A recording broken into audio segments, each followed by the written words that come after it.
planned the relapse this time. 6 months in, I'm like, because 6 months, a lot happens in 6 months to a young person. I guess that was just the time for me. It was like, man, I've been doing this for real. Like, y'all got to give me some credit. Ended up with 4 DUIs in 5 years and hit and run, felony charge, a couple disorderly conducts. I tried to swerve around it, clip the back of it, do a 360 on I-90. Fight or flight kicks in. I try to flee the scene, but when you hit the back of a semi in a small Acura, I finally got removed from, I'm going to take my own life, and realized through people that I met at meetings and stuff, they're like, that's not it.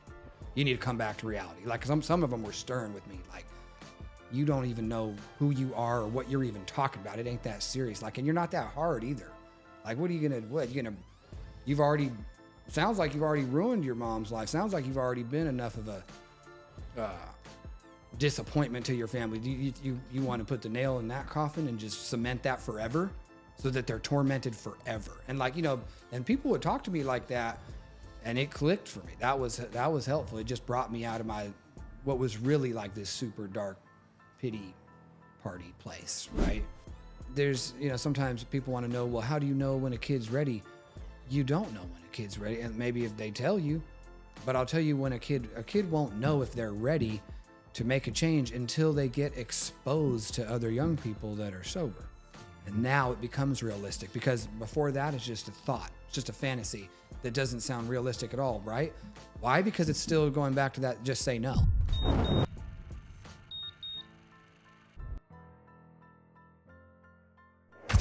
All right, welcome to Sober Champs, episode 18 tonight. Episode 18.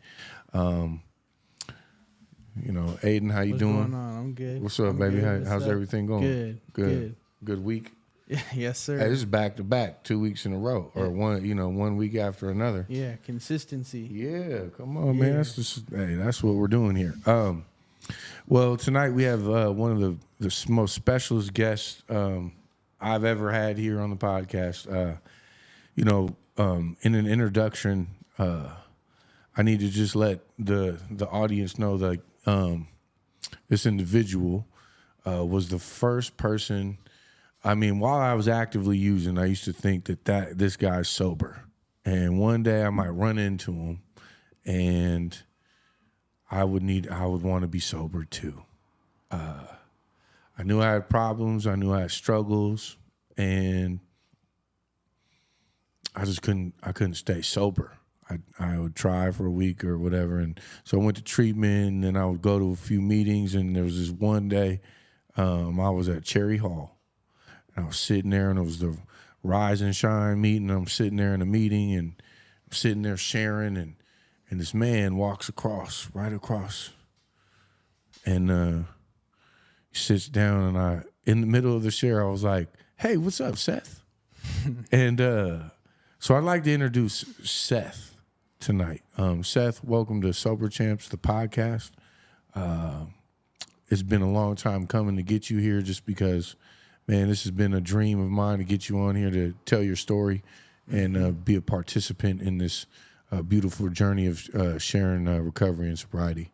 How are you, man? What's up? I'm great. Thank you for having me. It's an honor to be here. Yeah. So usually we just start this thing off with your sober date, and then we go on from there, man. What's up? What's your sober date?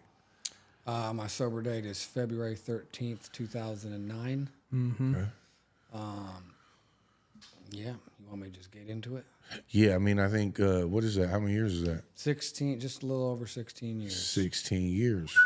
Come on, baby. That's a lot of years. Yeah. Aiden, do you have an introductory story you'd like to give? Yeah. No, shout out Seth. First of all, the legend of the podcast. I think he's been talked about in more episodes than anything. Almost every guest. Yeah, this is the man, the myth, the legend. Everybody out there, just look. This is him. Yeah, Himothy. But Seth, has been this guy in my life that's been sort of like yours, you were looking for this guy that's being sober, and you knew him, and you're maybe gonna run into him, and I had a person that I didn't know who I was gonna run into and who I was looking for, and you shown up in like a way that is that person, you know, of like How'd you meet me him? at the recovery high school. Oh, okay. Yeah, when I used to go to the recovery high school, I graduated from there, and I met Seth on a visit from treatment. I was coming from treatment, and I was so skeptical of this idea of the recovery high school because I didn't want to go to the recovery high school. It was recovery. And so I went in, and my buddy was there from treatment, and I met Seth, and I was like, okay, this is cool. And it, you know, our relationship has evolved so much from that. Now he's one of my closest friends and mentor, and kind of guiding me through life. So shout out the man, the myth, the legend. Yeah, Seth. come on. All right, so yeah, you know, we're gonna get into it. So, man, talk to us about maybe the first couple drinks, the thing that got you hooked. What, you know, where did you start to realize you might love this thing that we were using? Like, you loved the drugs, the alcohol. Where did you fall in love at? Well, okay, that's gonna take me back to, I would say, realistically, freshman year, Nathan Hale High School, and, well, this actually, I always think about this when I'm talking to young people, but, so the first day, as an 8th grader, actually, I visited Nathan Hale High School. And on the tour of the school, by some kind of like, it was by some preppy sort of like sophomores. And one of our friends knew that one of them was his cousin and stuff like that. So, we were kind of, they were going to take us under their wing, and they were going to kind of probably also, I don't know, kind of like frosh us or whatever, you know what I mean? Like kind of give us a hard time, right? But rite of passage kind of thing. Well, but on the tour, you don't have parents with you. No parents. Oh. No parents on the tour. And we finish up the tour, and we're like, okay, this is probably where I'm going to go to school. And then we walk down the street, and they were like, okay, let's go. We're about to go smoke. You guys trying to come? Like, of course you're going to come. High school hazing. And this was day one, like not even the first day. This is right. This is you're visiting. touring. This is touring. You're still in school for your 8th grade. Yeah. Yeah. Okay. And that was what I say is that was the first and last time for many years that I said no. So I said no that moment. I'm like, no, I'm actually, I live closer to Garfield. That's my home school, but it was my parents' wish for me to go not to Garfield because they just thought that wouldn't work out well for me. And at the last minute, they gave me the opportunity to go to Garfield, and I was like, then I got rattled. You know, I was like, well, maybe they're right. So I'm going to go to Nathan Hale. And of course, I just ended up getting in trouble out there, right? But like, I always remember that moment of being like, no, I'm not trying to do that. I'm not trying to smoke. Like, I don't think that's the last thing I should be doing right here. I've already gotten in a little bit of trouble, mischief as an 8th grader, but I still kept it together, you know, still getting like decent grades, and that mattered. It mattered to me to get decent grades at that point. And that vanished in, man, by, I wouldn't even, I think Halloween is even late. Like by the time I started as a freshman, by the time it was October, less than a month, daily at school. You know, and that always is like, those are the things I actually think about, especially given the work that I do, is like how quickly that became normal is actually a greater shock than some of the crazy or wild or exciting things that I've experienced, was how quickly it could become normal for me to do, you know, the literal opposite of what I'm supposed to do. As a teenager, I got one obligation, which is to go to school and get maybe pass classes, get decent grades. And in the matter of weeks, I'm getting high before school, trekking across the city to go to school, getting high to start the day, smoking at lunch.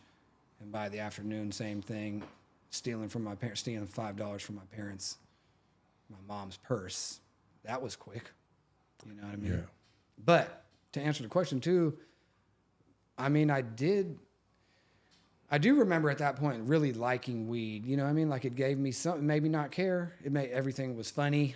You know what I mean? I think it was easy to I felt like it was easy to talk to girls and stuff like that. And It's smoking weed? smoking Like being weed. high? Okay, Yes. yeah. I mean, this is as 14, 15-year-old. Yeah.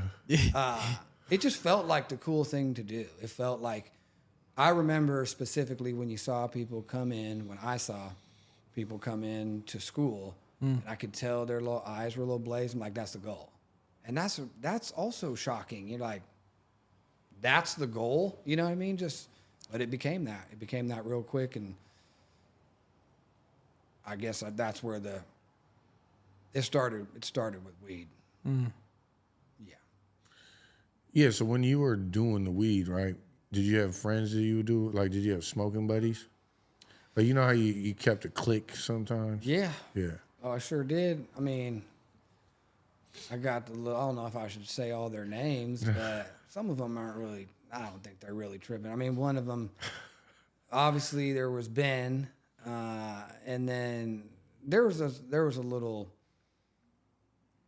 we had a crew of people, we'll say, out at the smoke, the head up to the Nathan Hale Hill little crew. And then I guess I was hanging out with a lot of young, talented musicians that were really, elevated elements. These guys, really talented hip hop artists. Like, they were talented, a lot of them, not just one. Like, they were really good.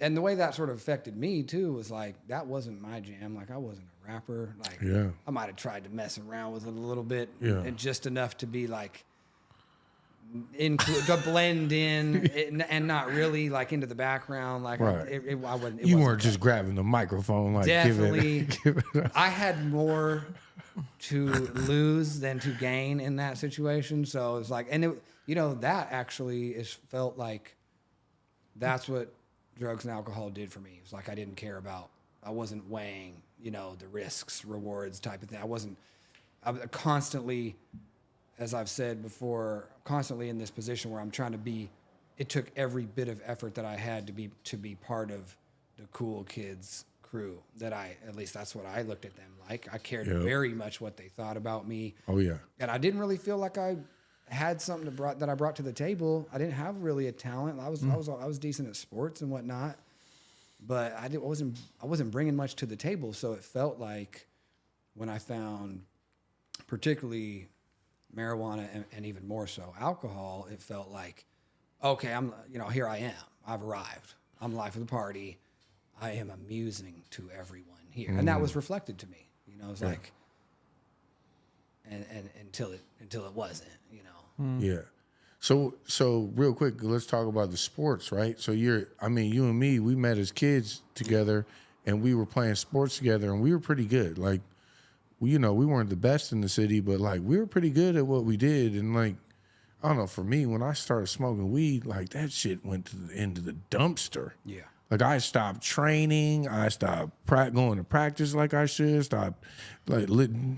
My motivation was lacking, and I just wanted to be cool. Like, I just want to hang out with the cat. Is that the kind of what happened with you? It was like, you stopped doing the sports? That's exactly what happened to me. I mean, I guess I kind of pride myself in being an athlete. Like, I may not be the best at any given sport, or even one of the best, but I can do a lot of sports pretty well. Yeah. And have fun with them, most importantly, and compete. And that also vanished, and it certainly by first semester. That's, if drug use infringed upon my ability to feel like confident about my participation in sports, and if I wasn't going to be good, I really didn't want to participate. Let alone, I don't have the discipline to be at practice every day and stuff like that. These were competing needs, to get high or have discipline and be there every day, and yeah. So when did you start drinking?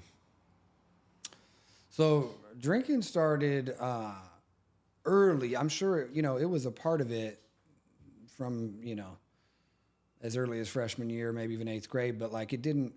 So what, fast moving forward a little bit, I I ended up smoking weed so much that, and drinking a bit here and there, probably more than here and there, right? But like weed being the main constant, just that took me down, like to the point of where I was truant. So the courts are now involved with me behind lack of school. And then I've got family problems. I've got terrible grades. I think I had a 1.0 or something like that. Yeah. And this is by the end of sophomore year. So I'm halfway through high school. I've got basically nothing to show for it. And at that point, my family did some little trickery on me. And they told me we were doing a little family vacation, which, spoiled as I was or entitled, probably took me, some real encouragement or try to guilt trip me to even get me to go on that, because I didn't like being away from my friends at that point. But I did go on this little vacation down to Portland. Turns out we were, next thing I know, we're sitting in a hotel room, and I got my whole family there, like my mom and my dad and my stepdad, my dad's partner, my sister, and we're having to talk about why we're really down here in Oregon, and that's for you to go into. You're going to rehab. That's why we're down here. You're going into the mountains, in the Blue Mountains, for a month, and you're going to be doing treatment in the woods, which I was shocked and dismayed at. And of course thought like I was just tripping and talking about, how dare you guys and all, you don't know what it's like. Yeah, just how dare you. This is betrayal. Betrayal was a big one. Yeah. How dare you was big. And then, next thing I know, the next day I'm sitting in a room of, 10 families, 10 other kids, and they go around in a circle and everybody talks, they just do a little circle to begin this treatment experience that we're about to set off in the woods, but we're going to have a little family get together first. And all the other kids go first before me, and they say their piece, and every single one of them is complaining, talking about their parents are ruining their lives. They don't know what it's like to be a teenager, and they all stole my thunder. And that was the first moment. Fortunately, I went last, in that little circle, and I was like, it was like somebody had pulled the curtain back. I was like, man, we are tripping. Like, we are tripping, because you can so easily identify in somebody else what you can't see in yourself, and I could just tell how ridiculous. I'm watching parents cry while their kids talked about, how dare you rip me away from my, community of smoking buddies. Friends. Yeah. Like they were doing nothing. None of us were getting anything done. And we're all on a bad path. And that turned into a very pivotal experience for me. Mm-hmm. Did you stay sober? I stayed sober for 6 months after that, and I gave my all to that treatment experience. I feel like they even actually low key said I was the poster child. Like, which you should don't ever say that. I think I just told you that earlier. Don't ever say that, because I internalized it, right? Like I gave everything to that program, and then all of a sudden ego starts to surface. But I think you got it. I got super honest. I told my family all my secrets, everything I'd ever done, which was a lot, in front of all those other families, because that was at the end of that treatment experience. And then I had every intention of staying sober, and with no real plan to do that, except just I'm going to be sober now. Like I'm going to be sober basically on a decision and that experience that I had in the woods. And that sounded like, yep, this is it, and I'm feeling good. I've been returned to, my health is back. I've been hiking in the woods, all this stuff, right? And so that I was kind of on a little high from that, little natural high. And that lasted about 6 months. And that seemed to be the time for me that, coming off a significant consequence and some serious guilt and shame, I can put together about 6 months. That's what I can do in the name of, I'll do this for you, Mom. I'll do this for you, sister. I can put together about 6 months. I did that another time as well. Yeah, so then when did it get real serious? Because at this point you're 6 months, and then you're using again probably, and then 6 months or a little bit of time here and there. But you can't stay stopped. So that was at age 16. So I came back and started off pretty strong. into junior year, returned to, while sober this first time, returned to some of these things that we loved as a kid, returned to playing soccer on the varsity team, and returned to playing baseball. And this is at Nathan Hale still? Yeah. Okay. Nathan Hale. All right. I played soccer at Nathan Hale, but then baseball with you. Yeah. Baseball in the Seattle International Baseball League up at Judkins Park. And so during that 6 months, I was able to do a lot, like get fully back on track. But the thing that was lost on me, and I don't think it ever even occurred to me while, certainly not in treatment and not in any sort of real valid way, was that I was going to consider changing my social group. I was going to make new friends. Right. Yeah. That was like another lane. That never crossed my mind as an actual option. I'm like, that sounds like something a kindergartner would do. Make new friends. What do you care? I've known these guys most of my life. They're the only community I have. Like, I'm going to be the sober one there with them. Yeah, they're going to smoke. Yeah, they're going to drink. But that's what I'm going to bring to the table, which was kind of like a valiant thing. And I'm going to even recruit some of them into sobriety with me and stuff like that. And they're going to say, oh, this is sober Seth. And they were stoked to see that. They knew it had gone too far for me. They knew I was a little different than them. Like, they might have had some problems, but they weren't as bad as me. That was probably like the common narrative.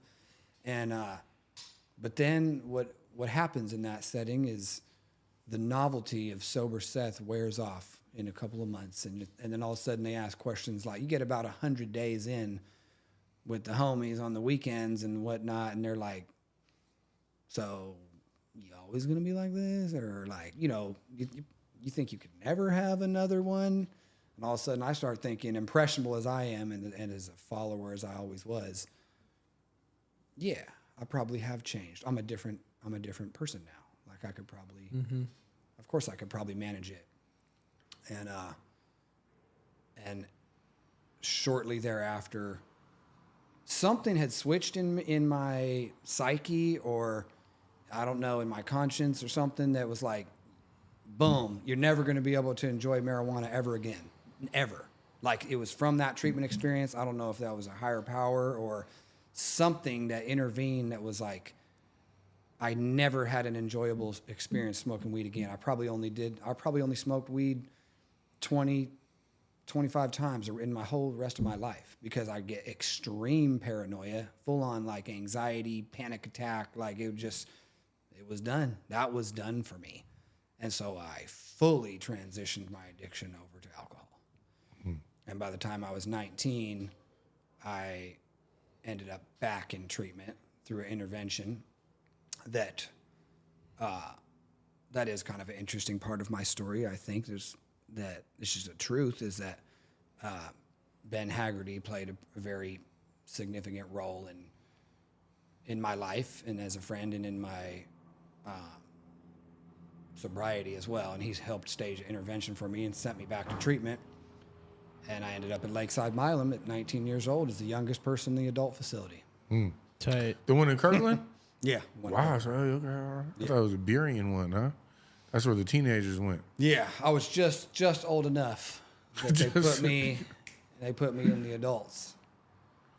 And I had another wonderful experience. But I also had, in treatment, in rehab, in my experience, if it's in a facility like that, right? There's a ping pong table, definitely a ping pong table. There's a basketball court and maybe some chess. And those were sort of quickly became distractions for me. And I remember one person ended up being, you make your best friends in treatment, right? And sometimes people do really stay friends for a long time. I didn't end up keeping in too much touch with most of the people I was in rehab with. But I remember one of them, my best friend in treatment, and we played basketball every day. He's this big, tall guy, and he asked me right when we first met, so what are you in here for? And I was like, well, smoking, drinking, like what anybody's in here for. And he's like, no, come on, man. What kind of legal problems you got?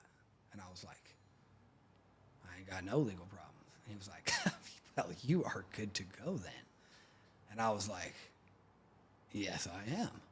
Like it, right there, that was a shift, right? Oh, it's all good. That's what an alcoholic is. That's what an addict is. Somebody got legal problems. And so I got very little out of the rest of that treatment experience, even though I was able to put 6 months together again afterward. That was a click. It was like, oh, okay, I ain't that bad. I ain't that bad. It's all good. And I'm young. Got plenty of time. Yeah, I mean that just brings me to like,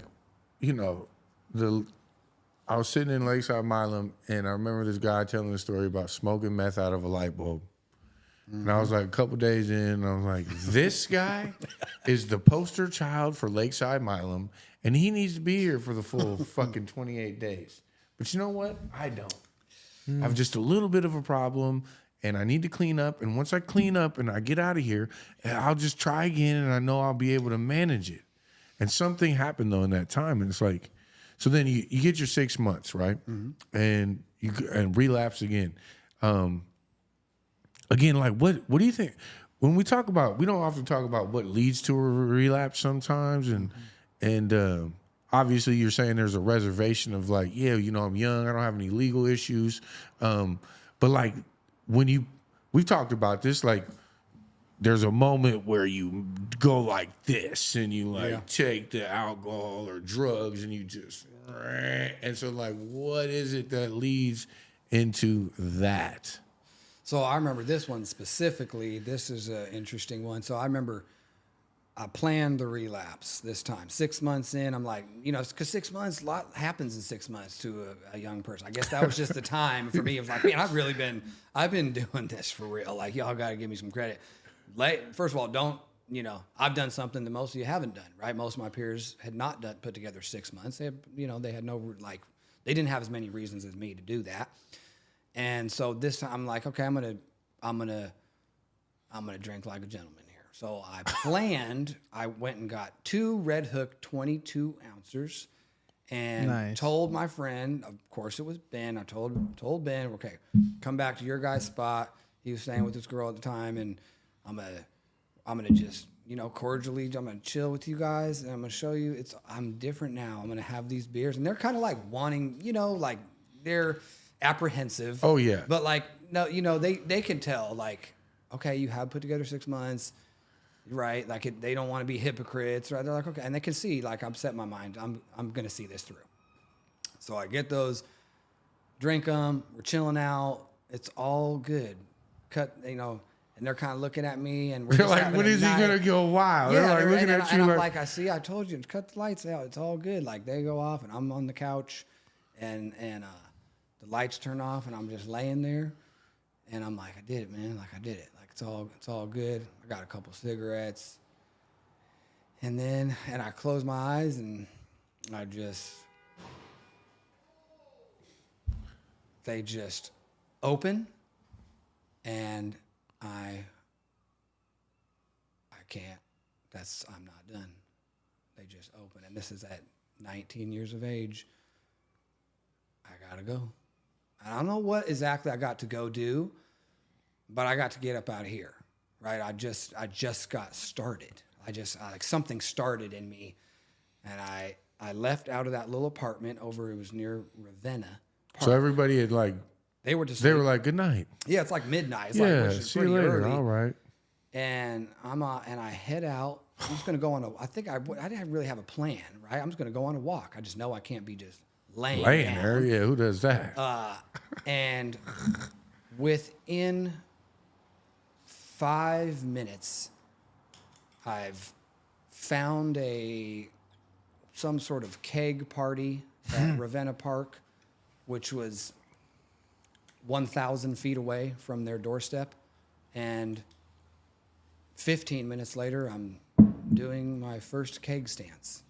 And that's how quickly that was just like that. It was just like, I always remembered that, it was like, and then I was just off to the races what I then did was proceeded to accumulate legal problems for the next 5-6 years of my life. let's just take you back to that moment where you do these cake stands, right? Yeah. And you get all fucked up and you get loaded, and now there are people that went to bed. Yeah. They were like, "Good night, Seth," and then they wake up and then you're not there. And what, like, do you remember what happened? Like, or were you just so loaded that you ended up somewhere and that's just how your life went? Because I just always wonder, like, sometimes I didn't realize in my active use that I was affecting others. Yeah. Like, like, let's just, like, maybe you're thinking to yourself, like, I'm just gonna go for a walk and then I'm gonna do a cake stand and I'm gonna get, but like, they'll be okay. Like those, I'll see them tomorrow or something. But the point is, like, sometimes people wake up and they're like, "Where's Seth?" Yeah. Like, the fear and the scared and the fear of the other people that you affect. So I don't know. Do you even recall what happened after that? Because I mean, I think I tried, knowing me, like a good coward, I would try to play that off. Mm-hmm. Oh, yeah, I just decided to walk home. I tried to head home, you know what I mean? Like, because I think as what I would end up doing, as I'm sure that night was no different, is like, I doubt I found my way back to the place I had left. I probably passed out in that park, and that happened to me on plenty of occasions. So I'm curious to know, like, was there, in all of these multiple relapses after coming out of treatment, like, I remember in my own head, like, and I only went to treatment once, but like, I used to think to myself, like, I gotta stop this. And you haven't shared about that yet, but I'm curious, like, did you have that, like, in these 6-month durations after those 6 months and you relapse, like, during all this time, you're like, maybe I need to, like, be done with this? Like, did you ever think that on your own accord? I did. No, I mean, each of those times when I, like, coming out of treatment, I felt, okay, this is serious. Like, I need to pursue sobriety. Like, I'm, as a lifestyle, you know what I mean? Like, I need to be sober. Things are not going well. I'm not able to manage things. They've gotten out of control. Yeah. And I'm surrendered for a bit, right? But then kind of slowly over that half a year, I'm just getting further and further away from that realization, when I left treatment with a plan to be sober, not a real well thought out one, but I'm going to just now, I got further and further away from that and closer to another drink, right? Like, I had no tangible, actionable plan that really made much sense. It was still just going to be this decision. Like, I'm just going to be sober person as part of my identity. And that's just going to be how I'm going to stay with this decision. That's like the great human experience is, the lie is how I feel today is how I'm going to feel for the rest of my life, or how I'm going to feel tomorrow, and that's the only guaranteed thing to change. And that was my experience. I did change. It's like you come out of these moments with, like, full court defense, and you're just like, I'm gonna be sober. Yeah. And then slowly the defense stops, and then you just don't have a defense. Yeah. You're just playing the game without defense. I had I talk about identity. I had no identity. I had no purpose. I had no community, at least that would be supportive to sobriety, other than, like, good job, good for you. That's a good choice. Yeah, we're sorry you have to do this. Yeah. Yeah, sorry you have to, that sucks. Like, you can't handle it, like that. Exactly. And that's a good point. Like, that's the part that gets old, right? It's like, well, hold up now. Like, I what? I can handle it. What are you talking about? Look at how I've put together 6 months.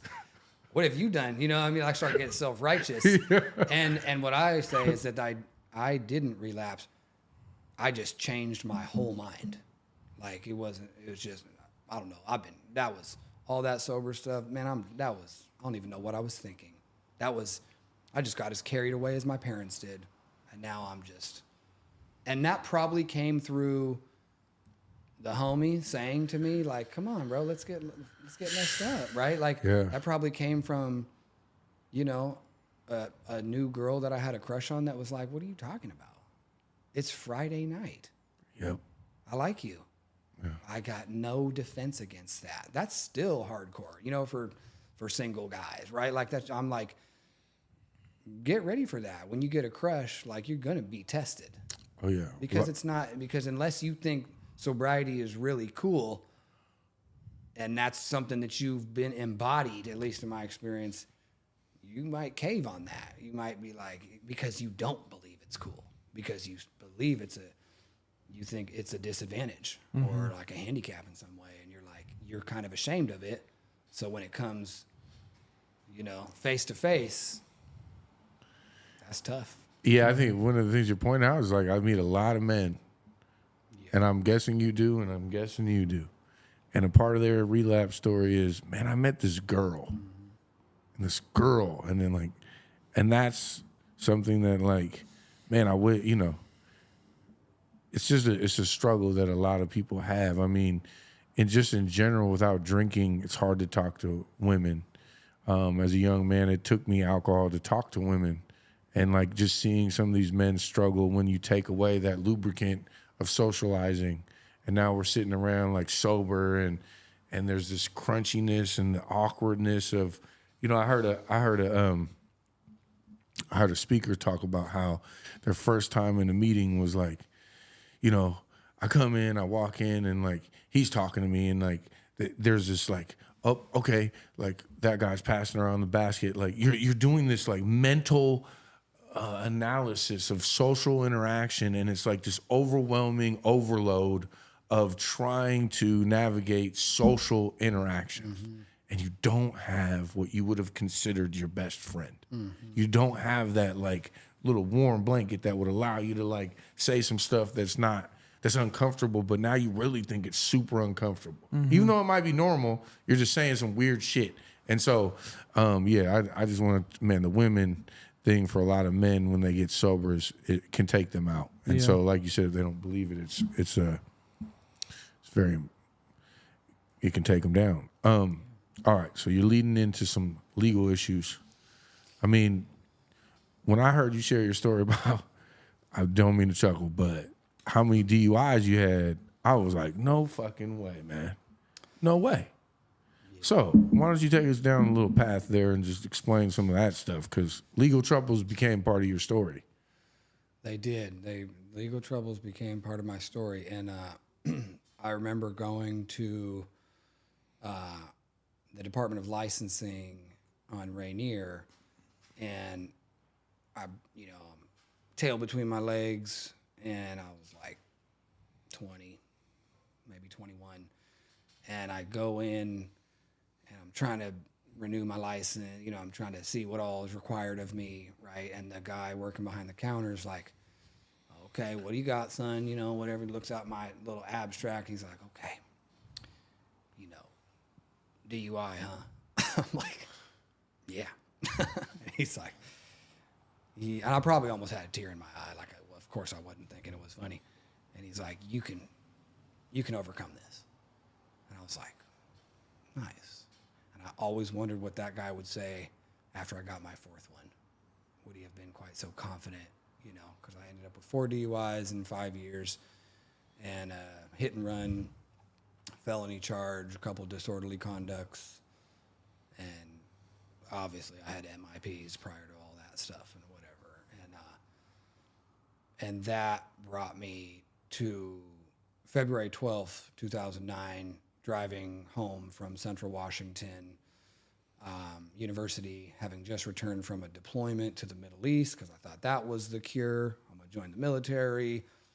They'll definitely condone my drinking there, or maybe it would be acceptable. That's really what I thought. I could work hard, and this will be acceptable. Well, that didn't pan out. That did not work out. And I'm driving back on February 12th in a blackout, or I guess you could say a brownout, and I kind of come to, and I'm going very fast toward the back of a semi-truck. I try to swerve around it, clip the back of it, do a 360 on I-90 right outside of Clay Elum, and, fight or flight kicks in. I try to flee the scene But when you hit the back of a semi in a small Acura, you realize that your machine is not fleeing anywhere. And I made it up about the length of a football field on the interstate, and my car just clunked down, and that was it. And I think I remember looking back to the semi, which I clearly didn't, the semi, right? I was no match for it. I think they're all right, but like you never know, right? Like it was a crazy situation, and I remember just getting out of my car embarrassed because it was clearly like I tried to drive away. Yeah. And I was like, I like waved to the semi. I was like, you guys all right? I think I said it about that volume too, just like, sorry. Got back in my car and was just like, okay, it's over. And then that's when my real story, I guess, begins, because that was, for anybody struggling, or like that was the beginning of the lowest part of my life. That was when the depression started. That was when suicidal ideation and planning became suicidal ideation became suicidal obsession. And I thought, after 10 years of just going this hard, a little more than that, I thought, obviously, now I'm so ill-equipped and I've done so much brain damage. Obviously, my solution is, I just need to not be alive anymore. That's just what I thought. And that speaks to not only the mental health disorders that I have, which are depression, anxiety, and PTSD, but just how out of touch I was with reality. It's like, of course, that's bad. That's serious. You need to think it's serious in order to affect change and do something about it. But like, for real, suicide is your response to that? Like, that's what you think is logical? And my thinking around that, which I'm very aware of, is if I go back and I think about that time period, and this was months of this, it was another several months before even the legal obligations began from that, because everything in courts takes time, right? And I remember being so obsessed with this idea that it was all about that night. It was all about that evening. If I once heard a speaker that I love, a recovery speaker, say, the alcoholic, the problem drinker has, 6 beers and thinks, gets pulled over for a DUI, and it's like, man, I just overdid it. I just overdid it, right? Like there's something I can do about this. If only I just had 5, right? The alcoholic says, God damn it, if I just only taken 99 instead of I-5. You know what I mean? Just right. like that, just that other level of like, this had nothing to do with anything I've done up to this point. This was all that night that I just got dealt the wrong hand, and now my life is headed down the path it's not meant. Now I'm not headed toward my destiny. And that, the obsession with wanting to turn back time, is what made me want to kill myself for quite some period of time. Damn, man. That's all right. So when you, so you must have got sober that day, right? After the day, I mean, this is what happens, right? So where did you get taken to jail, and you go and you get, I got taken to Kittitas County Jail. Okay. In Ellensburg. And so then if you think all the way from my 8th grade saying no to drugs for the first time, first and last. Just say no. Just say no. Just say no. And then I walk in, and within an hour or two of moving through the holding cell in the jail and whatnot, these guys were actually probably kind enough, right, to see I was hurting and offered me Pruno in jail. And that was the second time I said no. I remember being disgusted, like not with them or what they're doing, but like sort of that too, of like, nah, dog, I'm cool. Like, that ain't gonna do, that ain't gonna do it that ain't gonna cut it. Like whatever y'all got manufactured in those little orange peels over there. Like that ain't going to be near enough to take me out of what's going on. And there was something that started happening there too that was like, matter of fact, there won't ever be enough. You know what I mean? Like there won't be enough. Like from where I'm at mentally, and it was such a dark place, that something clicked, and I was very unaware of this at the time. Mm-hmm. But it was like this will not be fixed. There was no cure. There's no cure for this, but it surely is not more alcohol. It surely is not more drug use, which I didn't, only in retrospect do I realize was these were moments of clarity. I had no idea that it just felt like that wasn't, if I used, I'm going to have to come down eventually, and it's going to be worse, because my life at that point had become, when I was fortunate enough to get, some sleep, because now I'm being affected by insomnia, the depression's so bad, and all the depression was way worse than any of the jail stuff, because in jail I'm distracted, right? Like, but that depression was so bad. I specifically remember when I was able to fall asleep and I'd wake up, I'd have a nightmare while sleeping and wake up to something worse every day. And that was just that's such a brutal way. And then I wake up, I'm back at my parents' house, my mom and my stepdad, I'd see them and they're just as scared as me. What are we going to do now? And they're like, they can't see a future. There's nobody's in my family, at least on that side of things, ever been to any sort of jail or anything. They have no idea what to do with a criminal record, and they're more worried than me about me and how it's, and that ain't, and I'll tell you, that ain't helping. You know what I mean? Like that doesn't feel like they didn't know how to help me. They love me, but they didn't know how to help me in that situation. Mm-hmm. I think that's one of the things that we don't talk about enough, is that parents that just have no idea what to do. Yeah. You have no idea what to do with this. Yeah. Like,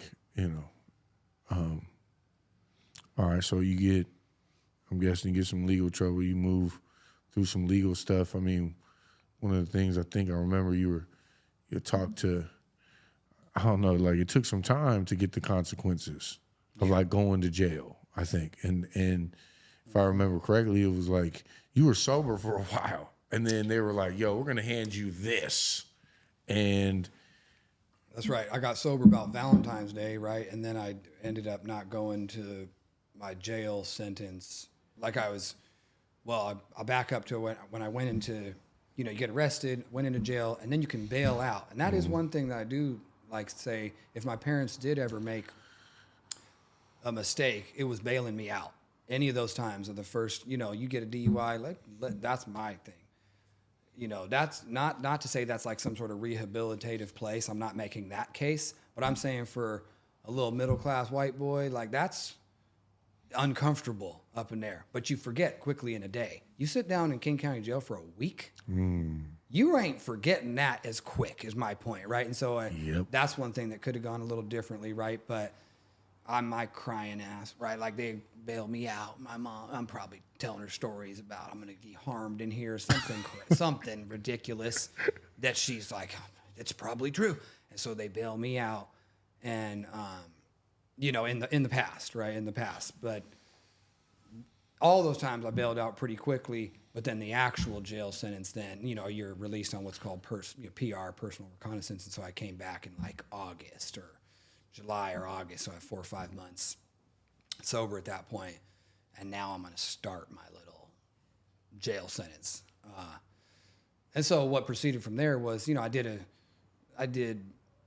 they really went pretty easy on me. Like I ended up doing a couple months out there in Kittitas. I've obviously, when you get, all those charges in rapid succession like that, you're violating, terms of probation of the other one. So it was like I violated 2 other probationary terms of DUIs in that one. So it all compounded pretty bad. And I was in a deferred prosecution, which is a diversion program. And so I had to go kind of do these consecutive little short-term sentences, right? And so I did that. I did a couple months out there. I did a couple months back at King County work release, where you kind of live at the jail, but you can go off if you like get squared away. You could like go to your job, or you could go to meetings, like sober support meetings. And that was when I really kind of got, and prior to that, during those few months before I headed to jail, I was like, well, I know, idiot. I know I got to do something now to make it look good for the judges, which was rational. And I was like, I should probably get into some treatment or something like that. You know, I'd already been to rehab twice. So I went back again to Sundown Ranch in Yakima, especially because all that happened out east. You know, I was living in Ellensburg, trying to go to school out there, making no progress whatsoever. And so I went to Sundown, and that, apart from being on suicide watch out there, of course, that clicked, like it was clicking. This is when it really started to be like, okay, your deal now is you got now sobriety. Now it means something different. Like this, you're going to have this treatment experience, but there was no distractions. I wasn't out here, you know, being distracted with a crush on a girl or playing basketball or what. Like I was that dude. I had the legal problems. And to be clear, I was the same alcoholic addict that I at 13 and 16 years old as I was at 26. Like I had access to more things that got me in trouble and more importantly, put other people's lives in danger. Right. Mm-hmm. So anyways, I come back, you know, I'm serving out these sentences and I am just like petrified. Like I'm just so scared that my biggest fear could be summed up as, now that I'm sober, is even though I'm sober, you know, once I finally got removed from, you know, I'm going to take my own life and realize through people that I met at meetings and stuff, they're like, that's not it. You need to come back to reality. Like some of them were stern with me. Like, you don't even know who you are or what you're even talking about. It ain't that serious. Like, and you're not that hard either. Like, sounds like you've already ruined your mom's life. Sounds like you've already been enough of a disappointment to your family. Do you want to put the nail in that coffin and just cement that forever so that they're tormented forever? And like, you know, and people would talk to me like that and it clicked for me. That was helpful. It just brought me out of what was really like this super dark pity party place. Right. So I end up back here, you know, I end up doing the work release stuff and I was on ankle monitor for like a year. But the point was too, I had nothing better to be doing than, you know, I'm in work release. Like, of course you should go to some meetings, some sober support meetings and stuff like that, 12-step meetings. Why not? People have been telling me to do this my whole life. Like, this is where sober people go. Maybe you should go like check that out. And I had all these. I had gone to a meeting when I was like 15 years old, and I actually thought it was interesting, but there was no other really teenagers there, at least in that meeting. And that didn't seem very realistic at the time. But now I had nothing better to do at all. And so I found myself going to meetings all the time, both in jail. They even brought some into the little jails and stuff like that. And then when I was allowed to go out on passes on work release or when I was on ankle monitor. Yeah, so then, man, that's true. So then you go to jail, I'm guessing, and then you got to do your sentence. But you're staying sober, man, because at this point you've stayed. Now you're sober. You're sober from that day forward. Like right now, you're from that moment. Yeah, you stayed sober. So, you know, take us through, like, you know, you went to the 12-step meetings and you fully immersed. You know, you became part of that environment and that fellowship. You know, can you touch on that a little bit for yourself? Like, how did the 12-step programs work for you? Yeah, so when I think about kind of how that went, you know, having been humbled, brought fully to my knees, and now I'm just, at this point, and humbled in the sense of, if you've had this moment, and at least I had enough sense, right? Like I think of these things that were the first smart things I ever did, right? Which was recognizing, oh, okay, so I literally can't trust my brain. I can't trust my brain. You know what I mean? Like that, those are like pivotal moments to be like, you can't trust the ideas that you're coming up with anymore. And I'd never really thought like that. You know, I was like a bootstrap type of kid. Like I'm going to, you know, I just climb out. I just buck up. another time, like, you can do this. And this time it was like, whatever, like, what if I'm wrong? Like, chances are, if I look at my past and where I've arrived, I'm probably going to be wrong about the ideas and solutions that I come up with for anything, who I should be around, where I should go, what job I should get, what kind. I'm scared of my future. I can't stand my present, but I know I can't listen to myself. And so I became receptive to suggestions, to the power of suggestion at that time.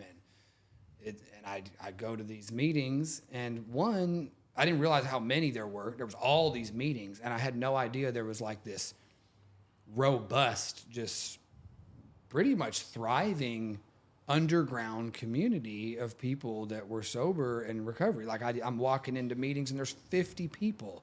I'm walking into meetings and I'm, there's, oh, damn, she's pretty, whatever. Like, it's not just as bad as this thing I imagined in my mind. And mostly what I found was, like, of course that doesn't hurt, right? That, there's all kind of people in meetings, right? But, like, the biggest things that were the most important were when I encountered people around my age, peers, that were not only serious, like, they were clearly serious about sobriety. They're serious about their dates. They're proud of their dates. They might be celebrating it, getting coins and chips and all this stuff. And I'm like, but they're joking, though. Right. A lot of times they're joking. There's a time to be serious, and there's a lot of time where they're just joking, especially outside the meetings, before and after. Maybe people are smoking cigarettes, or maybe nowadays, vaping, whatever the case are. But they don't look like they're having a bad time. And it kind of reminded me of outside of a bar or something like that. You know what I mean? But I'm like, I had just had no idea. I probably went, encountered on all of I was a severe binge drinker. And so in all of my escapades, I probably came across what were fellowship type experiences, and I just didn't even know it, right? I wouldn't even. You can find recovery communities that are so thriving and energetic, you would think it's a party. Right. I've been at parties like that. I remember that one being at I remember being at this convention, which is a huge sober gathering of several thousand people, ranging anywhere from, I don't know, several hundred to 50 to 60, 70,000, which will happen later this year. And I remember at one point in time, it was like there was DJs and there was all kinds of stuff going on. There was break dancers and all this stuff. And it was like at a beach house in Ocean Shores. And all of a sudden, they cut the music and all this stuff. And somebody had come in and they had brought in bottles, and they addressed the people and said, hey, I can see how you might have this mistaken, because there's 100 people here and they're all partying, and the last thing you think they are is sober or clean. But that's not what we're doing here tonight. And you looked at these people and you thought they just waltzed in because they thought a party was cracking, and they thought they were being punked or on, they couldn't believe it. They were like, "This guy, you gotta be kidding me." And that was just as shocked and dismayed as, and those people were even and that's what the recovery community did to me too, right? Just like they did to those people that night. We're not saying you got to leave here because you didn't know. But if you want to get rid of that and dispose of that, right, as long as you're not too intoxicated, whatever, like, you're welcome to stay. You're welcome to share in this experience, but that's not what we're about, and what we're doing here is actually the total opposite of that. So that's what I found in meetings, is something that I was not expecting at all, and I found people that were genuinely laughing. And I also, because I'm feeble in my mindset and I'm kind of surface and kind of like superficial, I needed to encounter some individuals that I'm like, I probably would have smoked with him. I probably would have drank with him. You know what I mean? Like, for sure. 100%. That type of stuff mattered. It was like, I could see that. And speaking of Mike, of course, I'm thinking of Mike, like, who is just a pivotal person in my sobriety. I'm watching the way he's interacting and moving. I even remember studying the way this man extended his hand to people. Yep. Newcomers and stuff, to me. And I'm like, I didn't even know how to do that. I'm like, that feels very awkward to me. And I remember just seeing, like, it looks like what struck me was that people were laughing. I could relate to them. And the biggest one was that they seemed proud of it. That's what they see. That's what I saw, something there. They seemed proud of it. This wasn't like the last stop and stayed sober today. You know, this was nobody's staying sober long term on that. Like, they are proud of it. And what I didn't know was why. Why? What are you guys so happy about? You know, this was not the plan. So what are you guys so enthusiastic about her? But it didn't seem like an act. I had been an actor for years, and it wasn't that. Yeah. I mean, that makes me want to even ask, so what is it? Like, what is that? Because, see, this is the part that, you know, we can segue into this part, which is like, so when this podcast came about, like, we try not to talk about the rooms or AA or NA or whatever based on the traditions or these things that people have this, you know, they're very opinionated about what they view this podcast is doing. Yeah. And so, like, one of the things that sometimes we leave as cliffhangers on this podcast are like, so what, like, it's not an act. They're very proud of it. So then, like, what is it that got you to, like, you know, drink the Kool-Aid and participate? And then, like, when I see you, I'm like, oh, dog, like, I have the same experience. I'm like, hey, man, like, when I met Mike, and, like, because, see, I had only heard about Mike because you were like, yeah, man, you want to play, you know, sober, you know, you want to play some soccer? And I'm like, man, I can't even, dog, I've gained like 10, 15 pounds. I ain't running nowhere.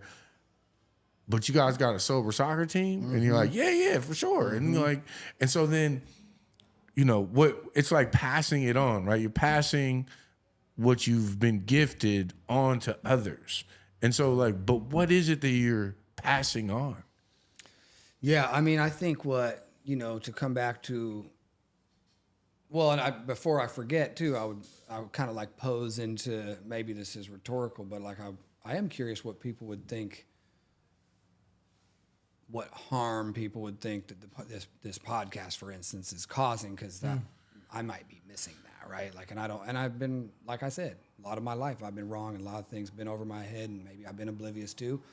But what I see here, you know, is what I saw there, and it's attraction, right? It's excitement. It is like the people, I come to find out at these meetings that these people, it's not an act, because they've been to some dark places, and a bunch of them, if they stayed, and they, as evidenced by these milestones they got and these coins, and they're serious about some sobriety, and they got several years, they have these lives that reflect that, right? Like the meeting is the respite, right? But like this kind of, it's like the pit stop, right? Where, as it was framed by, you know, one of my close friends who did many years in the penitentiary, he says, if you're going to live this life, and he referred to, you know, obviously like in addiction, the game, as he said, then the pit stop's the penitentiary. So get ready. If you're lucky enough not to crash and burn and just die, the pit stop is the penitentiary and treatment centers, facilities like this. Well, it turns out, like in recovery, in sobriety, these meetings are the pit stops. Yep. You know what I mean? Yep. Where in the beginning, I need to be in the pit stop. I'm not ready to drive anywhere. I can't even operate this motor vehicle, especially me. Lost my license for a long time. Literally, yeah. Right? Literally. But that's where, and that's where what I think, what I have thought is what happened for, you know, a lot of times in early recovery, you talk about these ideas of like, you're going to do 90 and 90, right? You're essentially what you're going to do is, and that's a way of saying you're going to go to a meeting every day, sometimes more than that. And during that, you know, when I think back of what I did during that time is I just made that community my life. Yeah. You know, like that was, these are going to be my new friends now. Like these are actually not bad. I don't mind it. It seems it's probably the safest option I got, right? I got no business being back around the people I used to be around because, and that I'm grateful for that clicked too. I ended up in all kinds of sort of after hours places, all kind of places, right? As we do. But it wasn't just like, I didn't not need to just refrain from being around people that had severe addiction issues, right? Definitely them too. Definitely don't be around them. But I needed to not be around people that were drinking casually either, or drinking with impunity, as they say. Why? Because that's attractive to me too. I'm like, that's exactly what I want. Matter of fact, that's more dangerous for me to be around what we call normies, is because that's still very baffling to me. I'm like, the slogans of, drink responsibly and, how can you not trust yourself with a beer and all this, that stuff is deeply impactful to me. So when I see people do it, that seems normal and they're functional. That's the last thing I need to be around. And instead, what I fully need to, at least for a while, what I need to be around is all these people in recovery. I need to be around people with a little bit of time that I can relate to. And then I need to be around people that are ahead of me that I can look up to, that are my mentors, and they're going to guide me and show me, and they're going to put into perspective all my challenges. And like, yo, you think you got it hard, bro? Huh? Let me tell you a little bit about my story. Mm-hmm.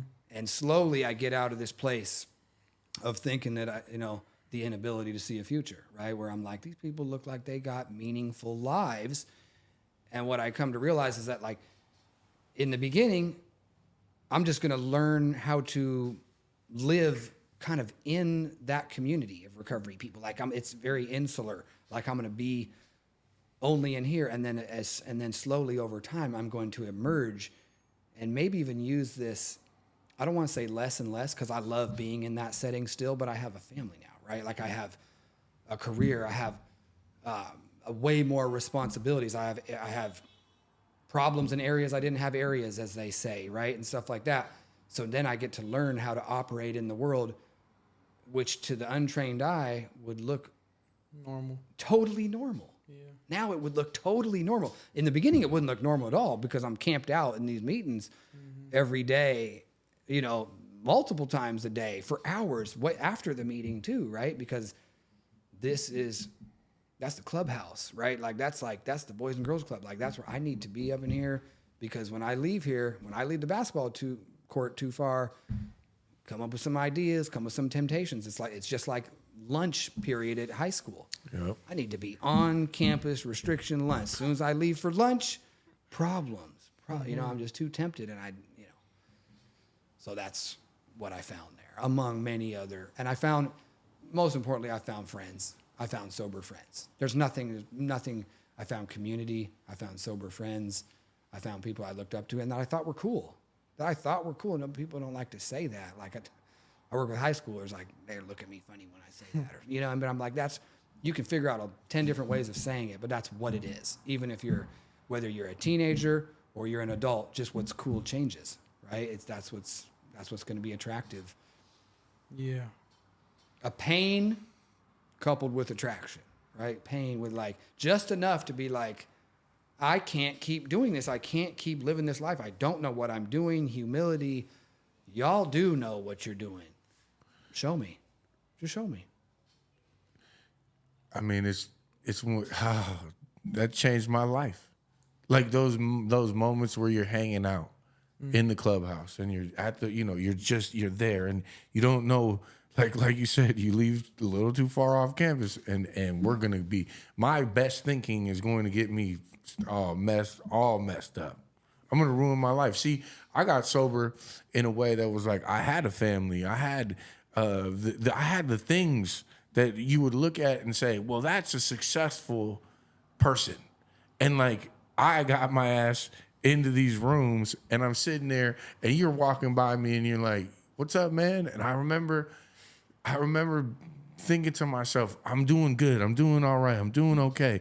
And I remember you telling me, like, a little bit later on, like, Pete, you look like you kind of put your finger in the socket when I first saw you. Like, you did not look okay. Yep. And it's like that's the thing that, like, we were gifted in this program.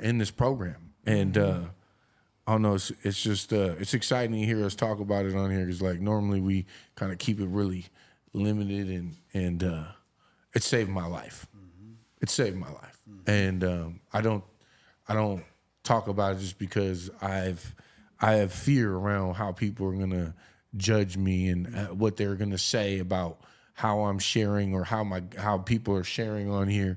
And at the end of the day, like, saved my life. And so I think it saved our lives. Yeah. And that's why this is here. It's a platform for a person like yourself who helped save my life to come on here and share. And like, you know, the exciting part is now that you get sober and you're starting to move through sobriety, you meet some people that are in sobriety, your mentors and people that have similar time, that you build friendships. And now, you know, one of the things that always caught my attention was like, you went back to school, right? And or you went to school and like you went to UW and you get, you know, there's things in your story that are like, what? And these are happening while I'm getting loaded, man. like these are monumental moments for yourself while I'm out here, you know, I got a career or whatever, but like, man, when I hear your story, I'm like, dude, this guy was like doing things that like I only thought one day I could possibly do. Yeah. And you're doing them all sober. So it's very attractive to be like, so you get things done. You get things done sober. Yeah. And then your friend and him over there and that guy, they're all doing things that like I would sit in my basement and be like, one day I'm going to get sober and I'm going to start doing something. And I couldn't get it. I could not get there. And so come on, man. Take us. We're gonna get to this place where where did you lead up to where you're at the recovery high school, to where you're at Bridges, to all these beautiful things, because we've gotten to that place where, well, now the excitement begins. Now look, we all know it's not unicorns and rainbows on this journey. So there's heartaches and heartbreaks and sadness that we can talk about. But like, bro, take us to where you started like accumulating time and things started to change for you. It did. And I never trying to, the thing that was coming up for me as you were just sharing there too is, we try to avoid going too far down memory lane about all the crazy stuff. It is amusing, but like coming from somebody who I was, that level of binge drinking, the wildness, the law, the legal infractions, all this stuff. And just like, in addition to that, a full-blown failure in school, right? Like, and not just high school, but then trying to be in the college setting, because I thought that's what you should do, because I had been around people that did that successfully. And to me, like, that's what success did look like I had that instilled into me, like, you need to get a bachelor's degree, otherwise you didn't make it in life. And so I had that, like I had a fascination with that and a fixation with that. And I wanted to, after having been sober for a while, I was like, well, what's my why here? Like it only lasts so long, probably lasts a couple years, right? Where I'm grateful to be removed from the harm, right? Like I'm no longer the problem. My mom is not losing sleep at the sound of sirens and whatnot. Like, we're in a different place now, but I'm like, well, but if I'm going to keep on thriving, and maybe I haven't done that yet. Maybe I'm not thriving yet. Like maybe I'm sober. I'm definitely minimizing harm, but like if I'm going to stay with this, I got a short attention span. Like it's got to keep getting better. And I start wondering, I'm in a position with all of these meetings, and I'm immersed in recovery community so much so, and we have a thriving one in Seattle in particular. Huge, it's massive. And I'm around these examples of people that I'm hearing these stories, and I'm not just sitting in those meetings to just to stay safe anymore. Right. That's not just the only reason. Like I know these people, they know me, and now I'm seeing them as, not idolizing them in the same way as I did. Like, felt like they're celebrities in the first place, just like I felt about the counselors at treatment centers. And you know what? That was fine that I thought that, right? I had to address that later, right? Like, nobody's perfect and all this stuff, right? But I was fine to look at these people as heroes because I've been looking the wrong direction at role models for many years, right? And so and I start thinking it's possible for me too. And I'm like, and I love meetings so much. That came very naturally to me. Like, I'm just being here. This wasn't hard. I'm fortunate in that way, that being in the 12-step community was not super difficult to navigate, though it was for a while, right? Like I wasn't, it took a while. It just took some time. But then I realized I'm going to make my meetings. Like I don't need to really worry about that quite so much. Maybe I can shift into, maybe I haven't tried college sober now. Maybe I can do that. And I did. And I was able to go back and I was able to become a drug and alcohol counselor, partially out of fear too. A lot out of fear. I got a criminal record. There's very few jobs that's going to be potentially helpful to, other than a drug and alcohol counselor. So I thought, I'm going to do the math here. Maybe, that used to be like the prerequisite, pretty much it. Like there wasn't a whole lot of schooling, in the prior days. You were just kind of grandfathered in, as they say. And so, and I was like, and I thought also, going back to when I was 16 on that wilderness trip, I had talked to a counselor on that trip, and I forgot to mention him, but he had been addicted to meth and this stuff, but he was living his best life. Like I talked with him, I idolized him, and I was like, maybe, I remember even at 16 thinking like, maybe this is what those people are talking about when they talk about a calling or something like that had occurred to my mind beyond like, I want to be a professional baseball player. Always had that deep thought that was it. Hey, to this day, no. What I always like to say about that is that I often remind people, why I didn't go pro, right? And they say, they say because of drugs and alcohol, and I say not quite. I was never good enough, not even close. But you never know. Who knows what would have been, right? Nah, but we didn't. Hey, look, man. SIBL was like we were pretty high up there in the city. Hey, we used to. Hey, look, man. We were one of the only white kids on the team, but we were going out there like whooping some tail. Oh no! And then we would get high. I would get high. Yeah, you're right though. We weren't that good.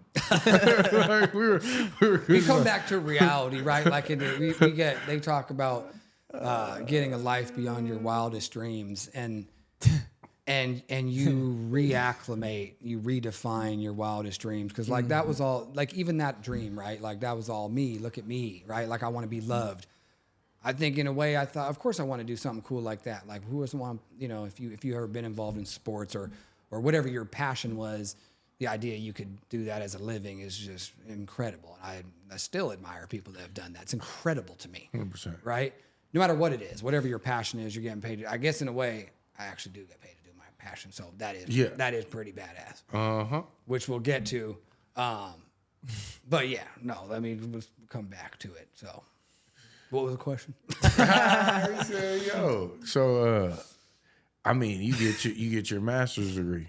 You get your bachelor's, you get your master's, you start to move through your education that like at certain periods of time, you thought you were a failure. Yeah. And so then you move through college, man. Yeah. Mm-hmm. A lot of people don't even know that, like, for me, like I was in full on active addiction, not knowing that I had a problem, getting a sociology degree from Seattle University. Mm-hmm. I got a bachelor's degree that I still pay my student loans off to this day, which sucks. But the point is, like, those are I was like, I'm fine. Like, I'm fine, dog. Like, I am doing it. I am living this beautiful life. And so then you get sober and you start doing these things that you'd only dreamt of almost. Mm-hmm. And now you're doing them and you're working in a field that, like you said, drugs and alcohol, counseling. So like, take us, like, how do we get to this place where like you're part of this thing called a recovery high school thing? Cause like when I got sober and you said you worked there, and I was like, what are you talking about? Mm-hmm. Like, where do they do that at?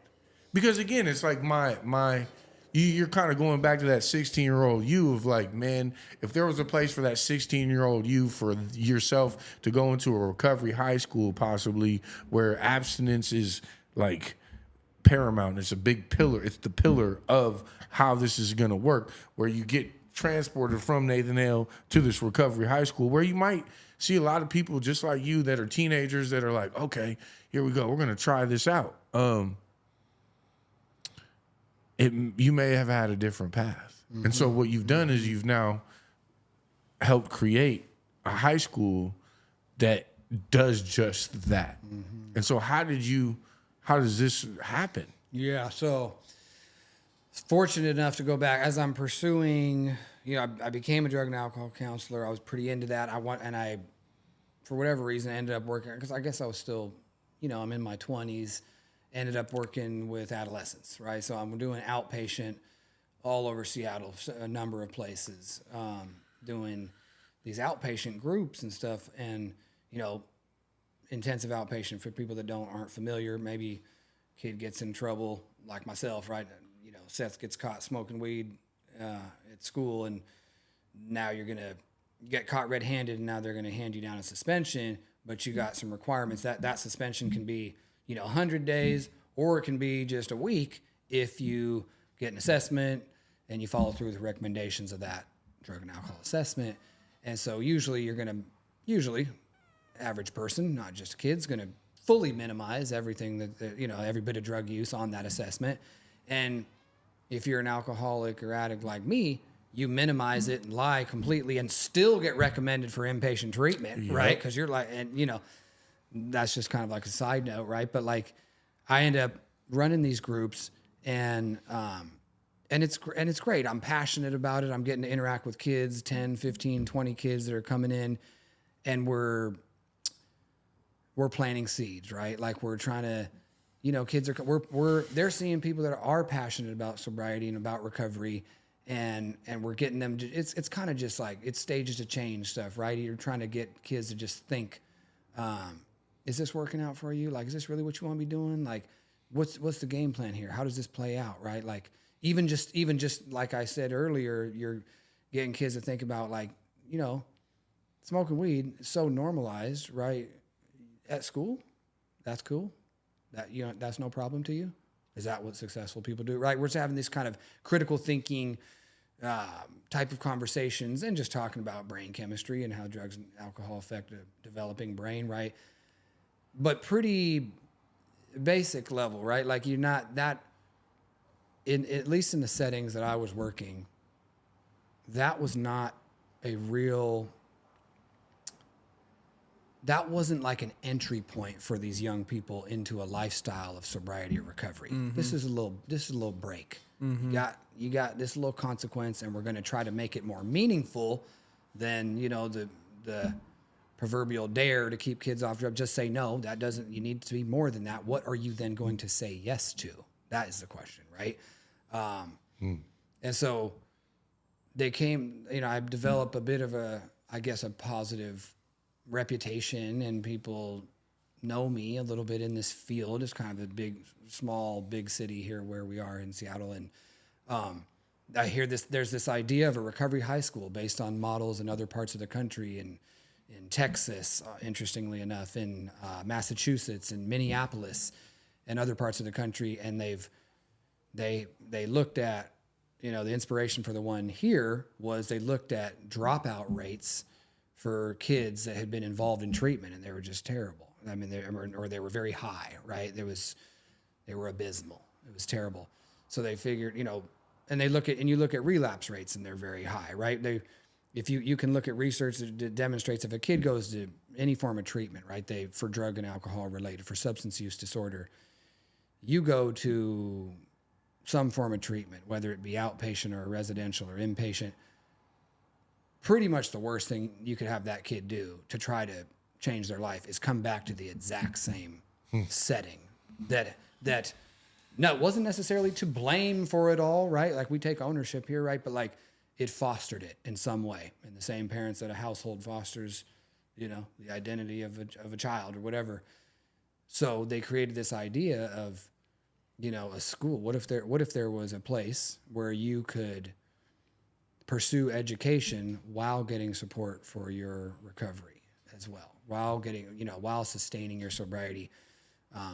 In most cases, I think in the earlier days, it's a great model. you know, to have, it's a model set up for success to have kids be able to go directly to, you know, inpatient treatment and come directly to a recovery school, right? Because they now have a sustained period of sobriety. You're not dealing with kids in active use, and now you're going to try to, you know, it's like a team, right? You got like-minded kids on a mission, right? Just like me coming out, that 16-year-old coming out of treatment.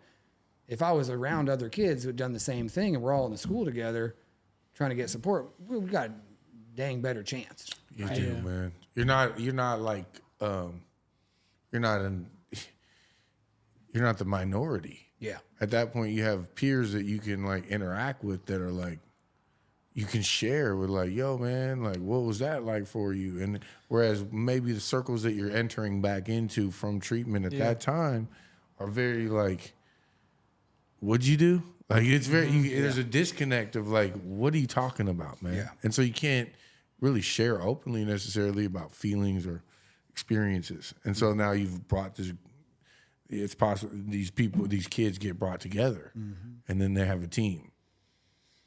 All right. What else?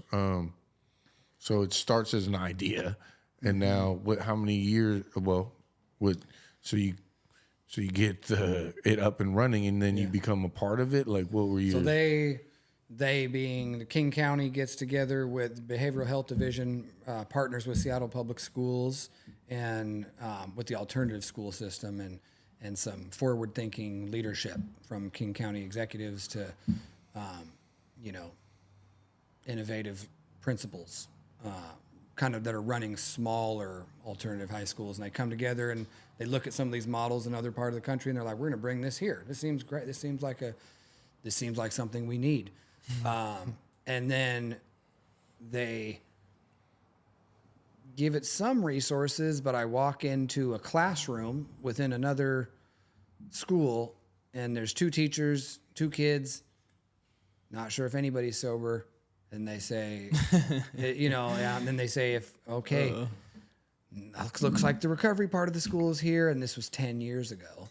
And those kids did, you know, they did pursue sobriety, and they gave it a shot, and hopefully they're continuing to pursue those very early kids that even preceded me getting there. Right. But that was how it began. It was like, it started as a classroom in another school, which turns out not a super effective way to, that's not a school. Like, let's be honest, that's not what a school is. That's a classroom within another school. Or a sobriety class. That's right. That's sobriety class, which at best is going to be a program. Right. Right. And so fortunately, you know, since the inception of this school, they had these forward thinking people, had realized we need our own space, right? Because we're trying to remove these, as you mentioned, like the peer pressure thoughts and, you know, the temptation, right? You're on a mission together, and hopefully you're going to decrease that, and you're going to have some camaraderie here. And so they found their own space. It happened to be up on Queen Anne. That was the building that was available. And that's where we've been for the last 10 years. And, I mean, before I say much about it, I mean, you better for you to tell it. Yeah, man.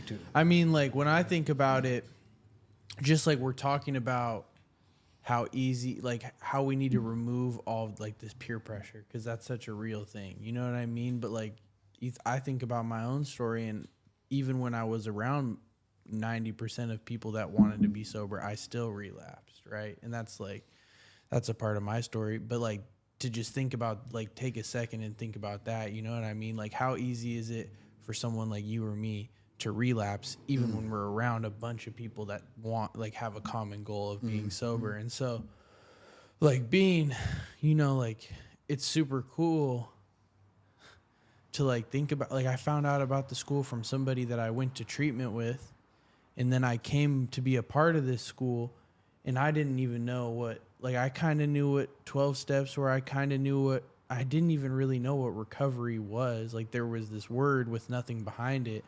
And then, like, it put the description in it for me, you know, like, it put all these moving parts into one, which created recovery for me. And so, like, now And we're like, to touch back on so many things. There's so many things that we touched on, like our lives beyond our wildest dreams and what those wildest dreams look like. Like my life, I'm here now because of that, because of the school, because of the people in the school, because of the kids and young adults that I continue to talk to because of the school. You know what I mean? And I get to know you and Seth, and it's just like, we could talk for another 3 hours about just like why the school is something that we need more of. You know, it's just like, it's mind-boggling to me that we're lacking. It still seems, you know what I mean, with like the acknowledgement of that. Do you think that the city would benefit from more schools? Definitely. I mean, bro, yes. Like in Oregon, what is it? How many in Oregon? 12? 3 right now, but with the plan to open up 6 more over the next couple of years, So several 9. years. So 9 in Oregon, and we're the only public recovery high school in Washington State, in the whole state. That's not just the Puget Sound area. That's the whole, from here to Spokane. We're the only one. And so just think about, and we're in, and then you think about the location and how many people are not able to even see the school because of, you know, transportation, or it's too far, or costs money to, whatever it is, you know what I mean? And it's like, I remember driving my car up that hill. Like that hill is like a vertical. Like you got to work. You got to get you there, got to right? take some You know? side streets. It's, Yeah. you can't take the. You know what I mean? Yeah, but I think one of the things that you're touching on is like, let's get ahead of the curve. Like here, as far as like if we're the only one, but like if you were to put this in different parts of the city and like replicate what they got going on in Queen Anne and diversify it and put it different places in the city, it would become. To me, I just see the vision as like, oh man, it makes me just get excited for it, because it's that attraction component. Because there's people that sometimes you're only gonna run into sober people in like meetings. Yeah. Sometimes you're gonna run into them like on a fluke, and so like us right now might be the only hope that someone may see on YouTube or listen to on Spotify or something that will trigger this, like, wait, I'm 14 years old and like they got to recover. Where's this at? Like, how do I get a part of that? Because I'm struggling. I can relate to what these, and there's youngsters that are trying to be sober and are sober and have stayed sober through going to a place where, I mean, it's crazy that you related to this. It's like, so my best thinking was like, I'm gonna get high before school, in between periods, lunchtime, and after school. I'm gonna do it all. I'm gonna go all the time. I'm gonna get high, and like I'm supposed to be at school. Like, you know, when we were younger, going to first, second, third, fourth grade, we would be at school the whole time, not deviating, not skipping. And for some reason, it's like, because we're actively using, forget school, forget this set, like, again, forget this whole thing. I think weed and drinking and now fentanyl is now more important than any of this stuff. And so to kind of put it back in perspective of like adding the sobriety to and recovery to your education, it's like why haven't we done more? Why don't we have more schools? You know, Yeah. it puzzles me. Yeah. It puzzles me. Yeah. And like you two being part of like the recovery high school, I remember just being so mind blown. Like, oh my God, there's a high school that cats are trying to be sober at, and like, wow. So here's the thing, this younger group of people, the younger, like the 20s and the less thans, the teenagers. For some reason, they've seen some of them have gotten hip to the game of like, nah, I don't smoke or drink. Mm-hmm. Like, it's starting to be something that's like, this is what we do. We don't do this group. We don't do that. Mm-hmm. And like, it's making it attractive because it's like, I don't know whether it's the generation we came from to like show them like this is really screwed up. Like, and then the drugs that are out there can really kill you on one fun time. Mm-hmm. You know, is it that sometimes it's as basic as like, I don't want to put poison in my body. Like, why would I want to do that? I want a successful life. I want to live beyond my wildest dreams. And it's just so exciting for us to be sitting here and knowing, like, on the forefront in the future, we might see more schools. We will see more schools that was started on Queen Anne, was started through Seth. Yeah. You were a student of. You'll be a participant in the future schools. Yeah. And like, I don't know, it just blows my mind. And well, it makes it normal and real. You know what I mean? Like, that's something you touched on, is like your life looks normal. You know what I mean? And like, when you think about it, and like we're talking about, like, you're saying, because I don't want to put poison in my body. I don't want to use because I don't want to put poison in my body. But this shit is attractive, bro. Like, you know what I mean? Like, this shit, like, if you don't like the meetings yet, or you've never been to treatment or whatever it is, like, bro, we're doing so much more than just that. Yeah. Like, you know, like that's something you can't replicate in a meeting, you know, that fellowship aspect of it. And it's just like, it's a shame, you know what I mean? It's a shame we don't have more, and there's going to be more, but it's like, now we need it now. You know what I mean?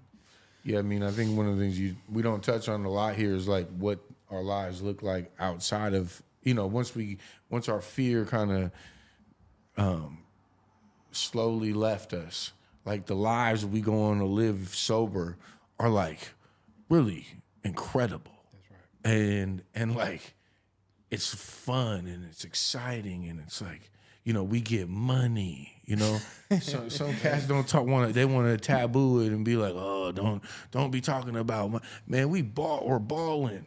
Yeah. We're balling out here, and it's okay to say it. Sobriety is balling to, like, dog, this is a $300 bottle of cologne sitting here. Like, I choose to go smell good rather than buy, 30 pills. My point is just that it's shifted. It's shifted to living life and not being obsessed with my next use or being cool with the cool cats that use. Like, hey, man, if you can use without consequences, more power to you. I just couldn't. I don't think you could. I don't think you could. There's more people out there that are still suffering in silence because they think they're gonna, come on, I'm gonna do it. I'm gonna do it today. Today is the day that things are gonna change, and my thinking will get me sober. And like you pointed out, Seth, it's like, hey, man, I've had to really look at my thinking and say, at that point in time, my thinking was the problem, and I needed outside help to like get me to move in almost like a moment-to-moment basis. Like, get up, drink water, brush your teeth, take a shower, like, eat some if you can.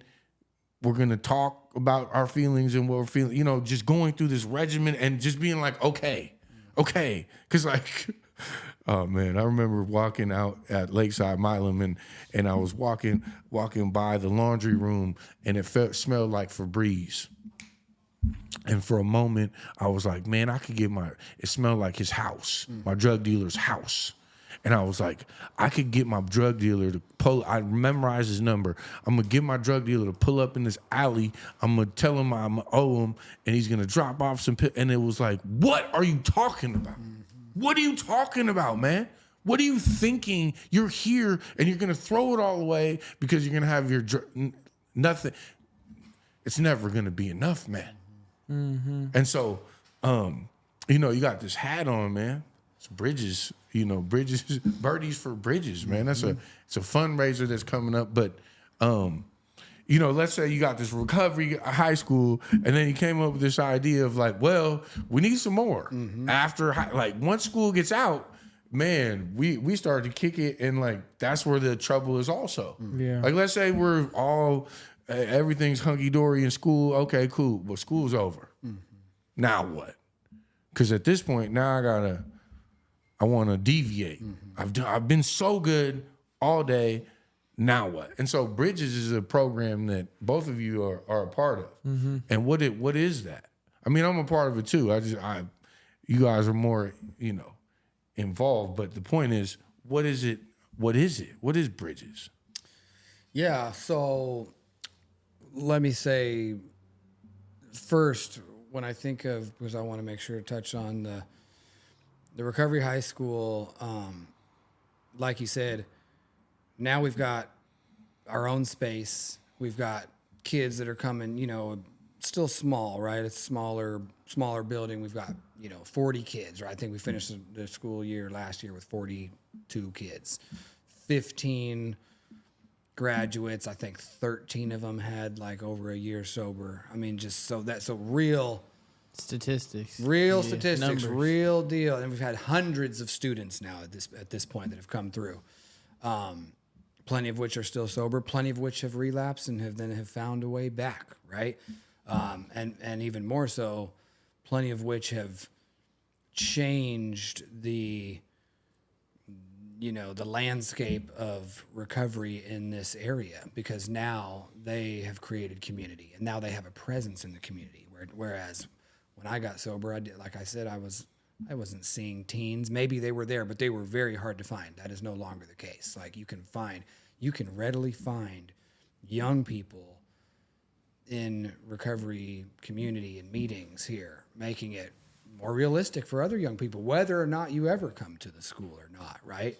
But what we have is, so we have our school day, and this, like it was mentioned, we've got it's Interagency Recovery Academy is the name of it, and been around 10 years. We're up on Queen Anne, up on the hill, and the school day goes, 5 days a week. They got regular courses and stuff like that, but then built into the structure of the day, they've got recovery support that we do every day, which is the last period of the day, and I help facilitate that.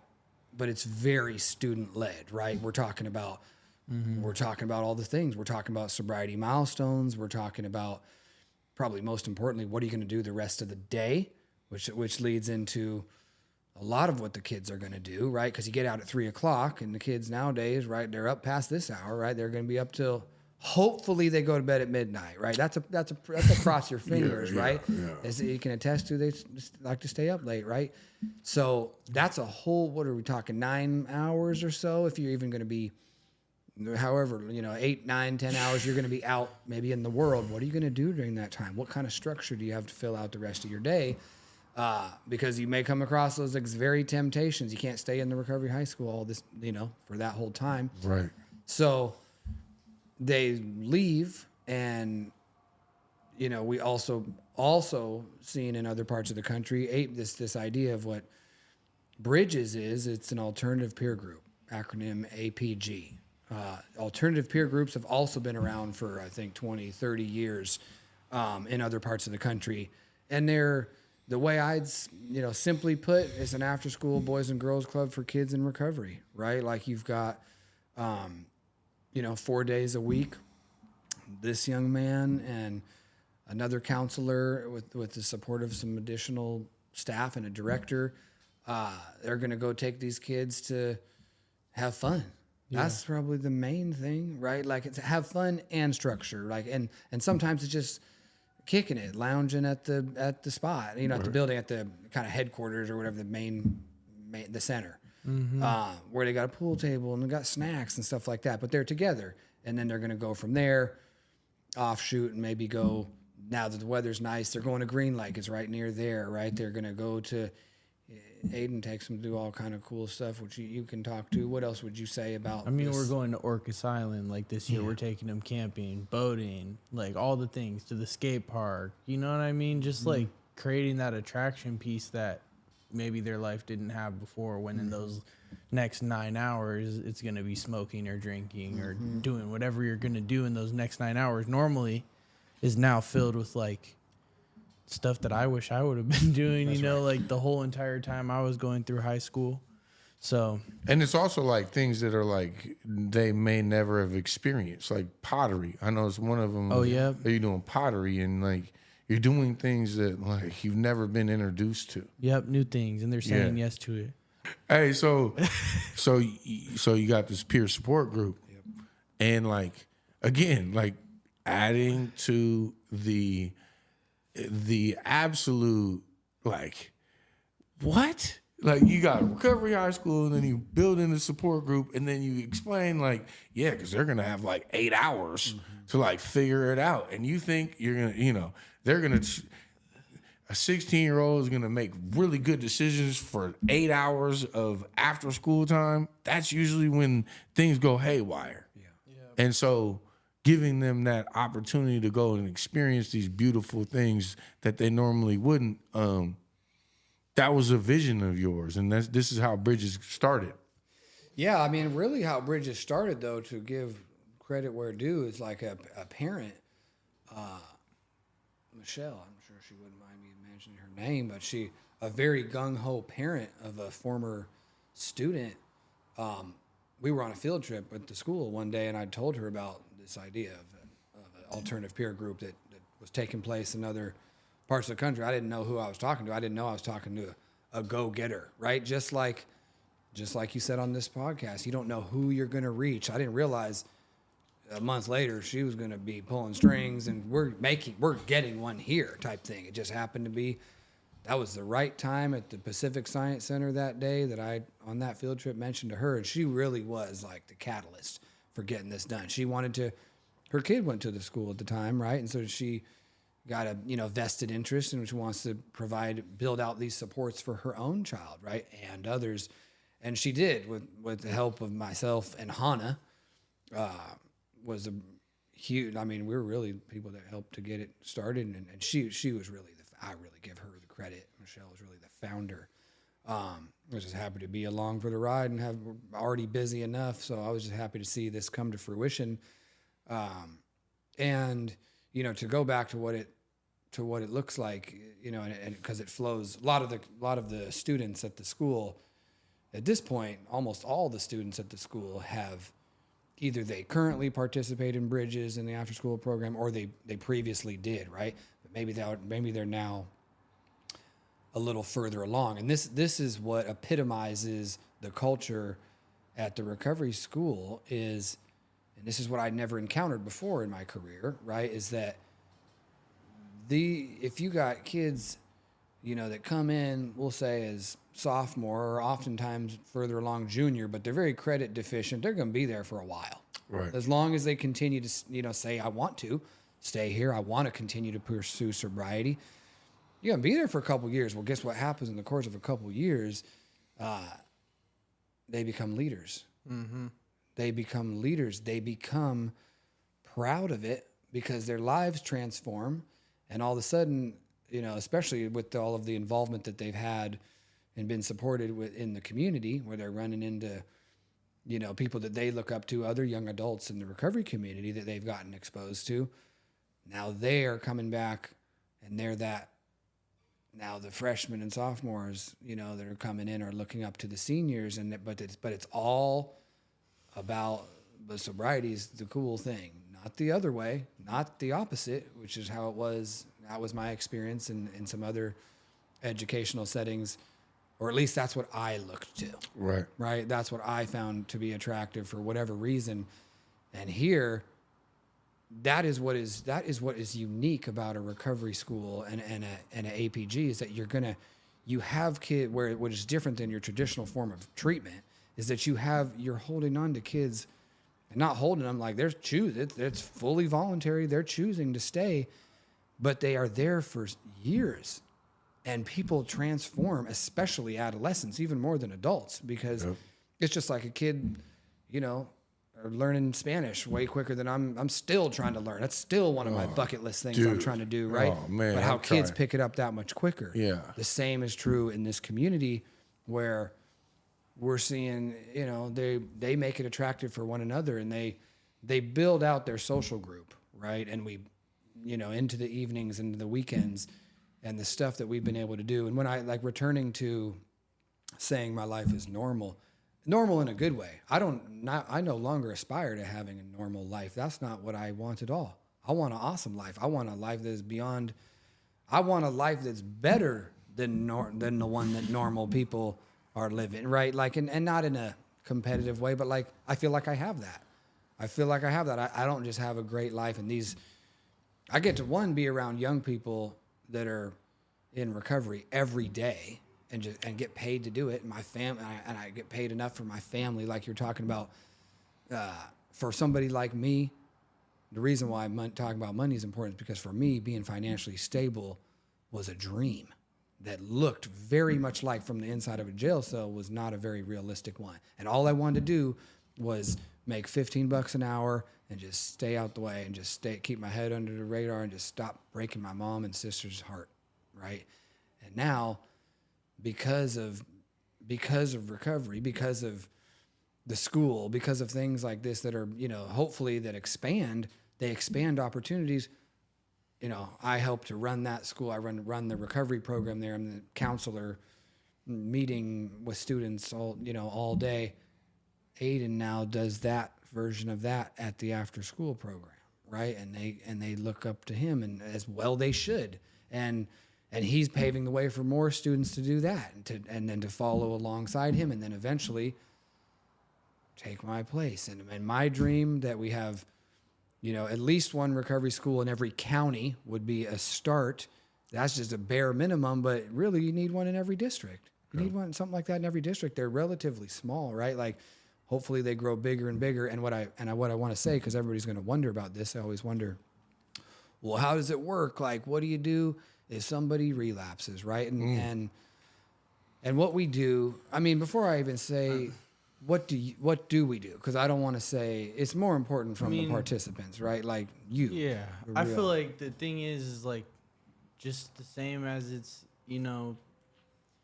up to them to come to the school. It's up to them if they want to continue trying to be sober and maybe in you actually, it's funny because you really don't tell them what to do. You know what I mean? Like, it's really like you're like, well, you got to be sober to come here. Like, that's the requirement. We're not sober curious. We're sober, right? Like, this is a sober school, and that's the whole idea is not harm reduction. It's complete abstinence. And, and like, there's parts in there, like getting out, like if you're coming off fentanyl, of course, like we're trying to get you there. But like the kids, like, it's like, if you want to keep being sober, like you got to like maybe go to treatment. Like maybe that's the option for you. Maybe you make a plan, you got to do 90 meetings in 90 days, maybe, but it looks different for everybody. Right. And it's like the severity, it's really case by case, but it's like getting them to make their own plan for themselves with the goal of abstinence, and then you and me get to help them go from there. Like, even just with recent experiences, like helping somebody get into treatment just very recently, that's a student that wants to return, and that's their decision. Like, they've been doing their thing, but it's they want to make a change right now, and of course we're going to help them do that. You know what I mean? Like, if that means sending them to treatment, if that means setting up a plan with the family for they're doing their own drug testing, and they're going to do their meetings, and they're gonna, meet with a mentor or whatever that looks like. But that's the goal, is sobriety for them to return. You know what I mean? So they don't get kicked out. I wouldn't. For the majority of I people. wouldn't say no. Nobody's getting kicked out. Right. They're willingly making an active choice to continue using, and that prevents them from being in an abstinence-based school. You know what I mean? And so nobody's getting kicked out. It's everyone's choice. And what happens if like I'm using, but I'm saying I'm sober? Like I'm coming to school, I'm sober, but I'm getting loaded, man. Well, I'll tell you how quick that lasts. Like, of course, there's gonna be the people that slip through the wire. Can like thread the needle and get, make their way through high school and then, graduate and continue to mess their lives up even more. But I would say for the majority of if you're my classmate and you're smoking weed before school, I'm probably going to tell that you're a little bit different than you were the first day at school. And then something's going to come up and you're going to get caught in the whole culture, at least when I was there, and I believe continues to be the culture, is, bro, we're not doing that right now. Like, this is sober shit. You know what I mean? And like, I'm not gonna snitch on you, but I'm gonna tell my peers that are gonna help guide you to hopefully make a better decision for yourself. Like, that's not lasting very long. Mm-hmm. You know what I mean? Yeah. So, I wouldn't say that that's like a big. When it does happen, it happens, and it usually gets caught just like that. And And, hopefully it's just the one person and nobody else gets drugged down with them, but it's not usually how it goes. You know what I mean? Mm-hmm. But yeah, that's the whole idea, is like the culture of the school. Like, I don't know what it looked like 10 years ago or how that worked, or if kids were really even into it 10 years ago. But I know today it's like Seth isn't really, like, he's working and I'm working and we're helping guide the teens on the right way to go. And in my experience, what the right way to go is for me. But it's like the kids are doing a whole lot of the work. That's right. You know what I mean? They're the building blocks. They're the foundation of this thing. You know what I mean? And like, we're just these branches that they're climbing on, if that makes sense. Yeah, that's right. I mean, I'm glad you said that, because even the person we helped get into treatment, right? Like that. And by the way, that was last night. That was last So night. you're here. You guys are here after something like that. Multiple interventions in the last 24. Come on. Yeah. This guy spearheaded it, right? And then he led it. But there's, I can go a list of all the things that I believe in the young people so much, and he did it all last night to help save a life, to help somebody else save their life, and she's going to come back and she's going to pay all that forward, every single bit of it. I know she's going to do that, and the thing that I see, is like you mentioned, absolutely, it is. We call it an abstinence-focused school, right? Like, of course that is, it's kids, right? So it's not okay, and it's not, more importantly, okay, right? Not even the one to define that. It is not safe for kids during the development of the adolescent brain to use drugs. That's not safe. Yeah. So, and we know, and even from what we've seen, it is realistic that they are sober. They become sober but backed up.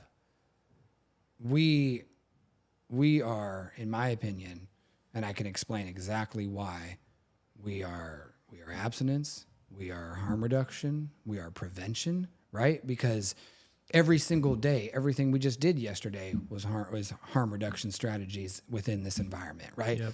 No, people aren't getting kicked out for relapsing. That's just not happening.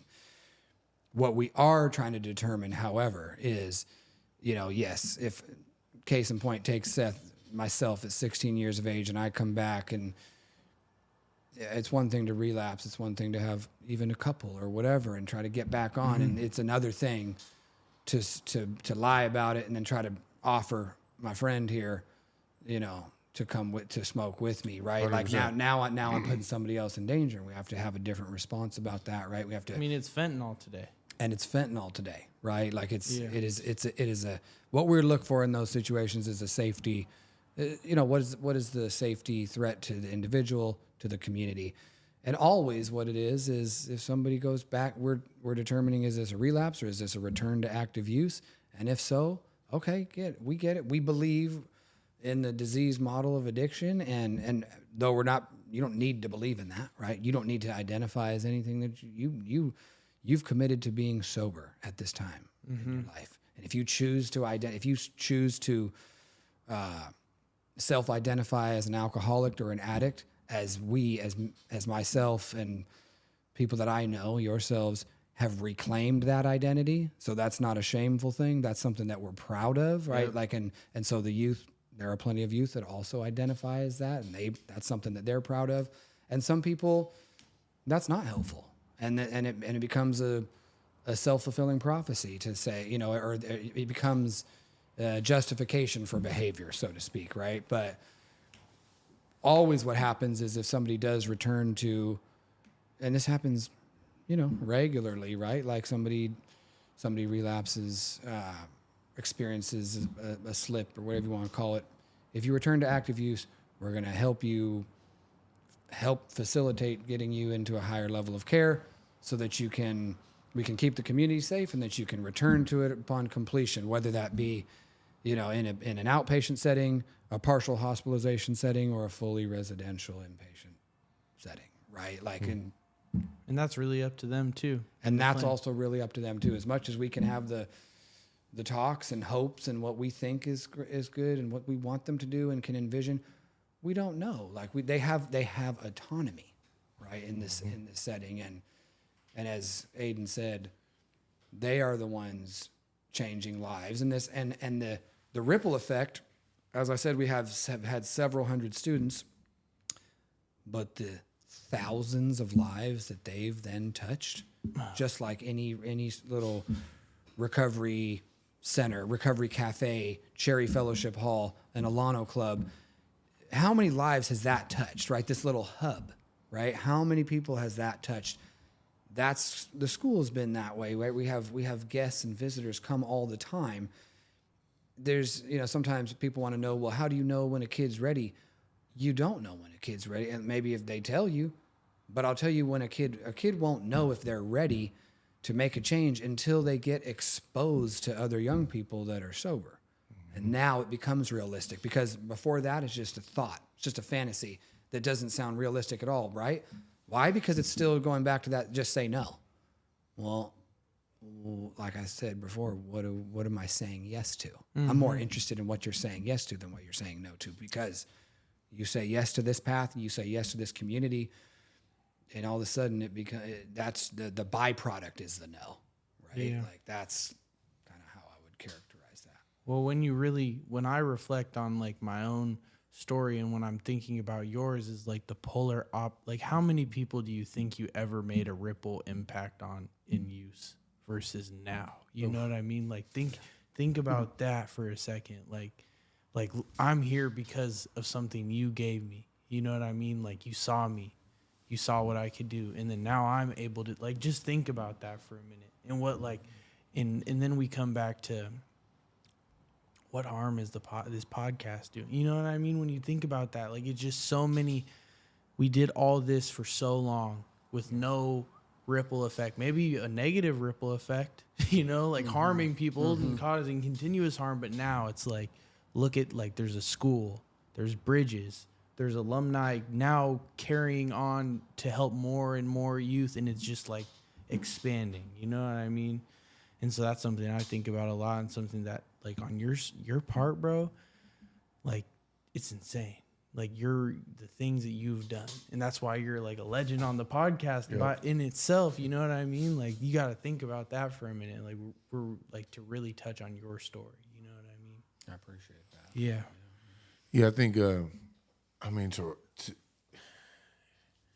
I get to this place of like not wanting it to end, man. Mm-hmm. Like this is like when the podcast started, like I have this list of people that I've wanted to come on here, and I have a real hard time sometimes asking people because I'm afraid of people being like, nah, I really I don't believe in, and nobody's ever said it. I don't really believe in what you're doing, and I will not be going on there because I don't agree with you and your idea and your vision. And so what happens is, him and I both know you, and you've been brought up on almost every, in the city, you have given away sobriety, and you don't charge for it, and you do it for free, and you've shown me how to have fun, and I've cried, and there's one of the moments that I remember having was like, I remember being like, yeah, like I don't think I should tell my wife about this $100,000 that I stole from my dad. Like, not yet. Like, I don't know. And you were like, yeah, I don't know. You'll wait. Why don't we wait? Why don't you wait on that, Pete? And then it was like, Pete, I've checked with a couple people, and like, I think it's important that you do this. And you say that you've stolen $100,000, and you tell her. And like, when I did that, and I told my wife about it, it changed my life, because all of a sudden these secrets that I was holding on to, I got to share, and like this weight was lifted off of me. And so like, you've taught me how to do this, and you've taught many other people how to do this, and you've been a part of so many people's lives. And I just want to just take a moment to say thank you, man. And like, please just continue to do what you do. And like, we've been able to like, you pass this torch to us, and like we come up with these ideas and these moves, and we're shaking, and we're in the city, and we're proud to be sober. That's right. You know, one of the things that I'll never forget is my first year sober. It was COVID, and we're at Cherry Hall, and we're outside of Cherry Hall because we can't go in because of the rules. And you're like, we're on Zoom, and everybody's gathered for this 1 year, and I'm cheering, and I remember being like, man, everybody. The meeting was over, and it's gonna bring. We're all like, so where are you gonna go? And like, you can't go out to eat, really. There's no restaurants to eat at, and like, it's my 1 year, dog. Like, I could not fathom that shit. And like, so I'm like, yeah, man, I think I'm just gonna go to Dick's Drive-In, bro. I'm gonna go to Dick's Drive-In and have myself, 2 deluxes, a fry, and maybe a large root beer.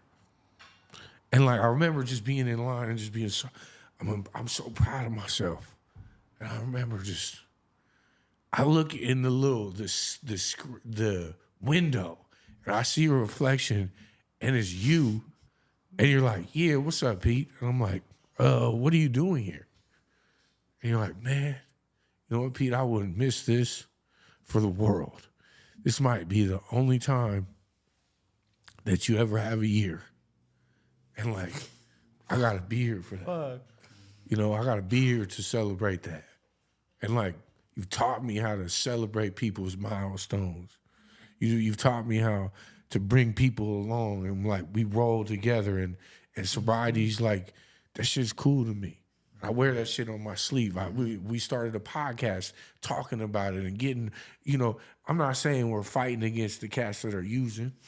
I'm just fighting against the demons that are inside of people that like are telling them I might have a problem. Because I didn't identify that.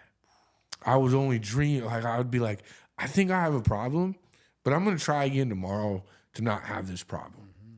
And it's just day after day after day, same problem. Could be a couple days, same problem. And I know that there are people out there that struggle from this, but there's people like yourself and like us that like, we take this real serious. This is life or death to us. All the things that we have, and it could be gone in an instant without our sobriety. And so it's that we lead with that. And I just wanted to take a moment to share a story like that, because like there's cats that are going to see this and be like, damn, man, they finally got Seth on there, man.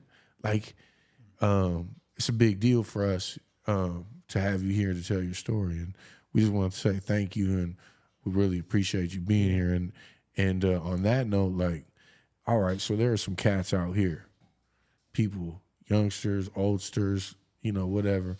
You got any final words you want to share with somebody who might be struggling, and like, anything you want to put a cherry on top? Because like, man, this is you right here, man. Go tell the world whatever you want them to hear from you, because what you've shared with me in times of just changed my life. Mm-hmm. Thank you. Try to receive that, you mentioned the secret, right? You said something about secret, and that's why we're here, right? That's what just hit me while you're sharing, while you were crying, is the solution can't be a secret. That's why we're here.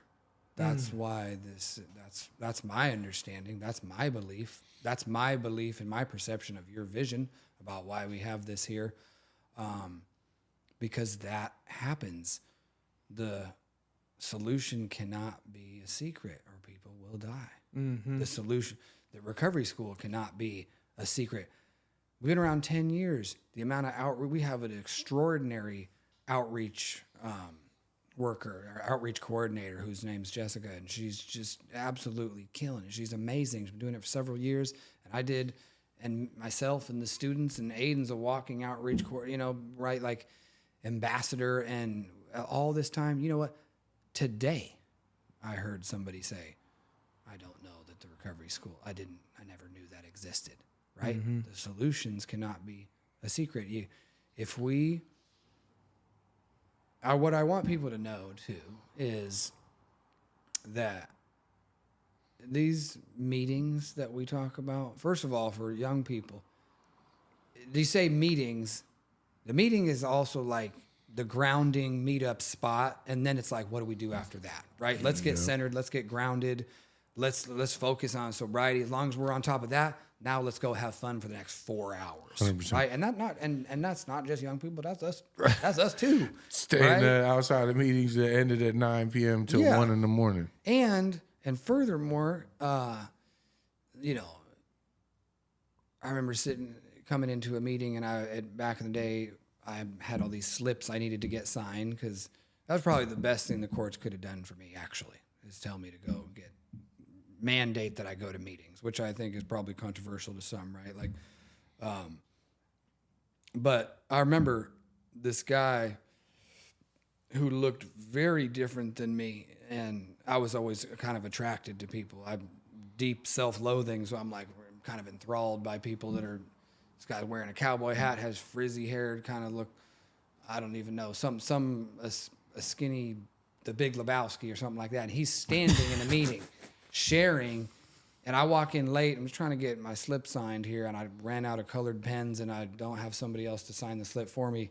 And I remember that guy saying, you know, you might be in here doubting this. You might be sitting in here feeling hopeless, and you might be doubting. You might even be thinking people aren't being honest. And I got to ask you, I just counted 77 people sitting in this room on a Wednesday night, and I'm wondering if you think they all came here just to lie to you. And I was like, talking to me. You know what I mean? It's like, and that hadn't really occurred to me. I was like, why would people be coming back to these places if it didn't work? You know what I mean? Like, and all of the same, you know, what I would also say to people is like the same. First of all, there are many paths to recovery, and that's what we have to continue. That's what I need to continue to do better about is exposure, meaningful exposure to different paths in recovery, right? That 100%. Do it on here, right? Yeah. There's many ways. There's not a recover. monopoly on sobriety and recovery. And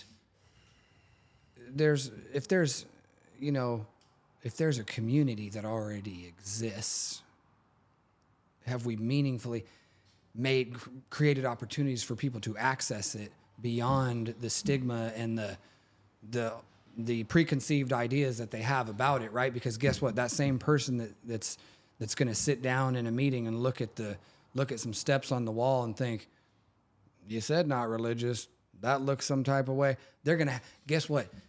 How many other people in that meeting do you think didn't think that exact same thing, right? Maybe it came natural to a few. Maybe it was relieving to a few. The rest of us were sitting there,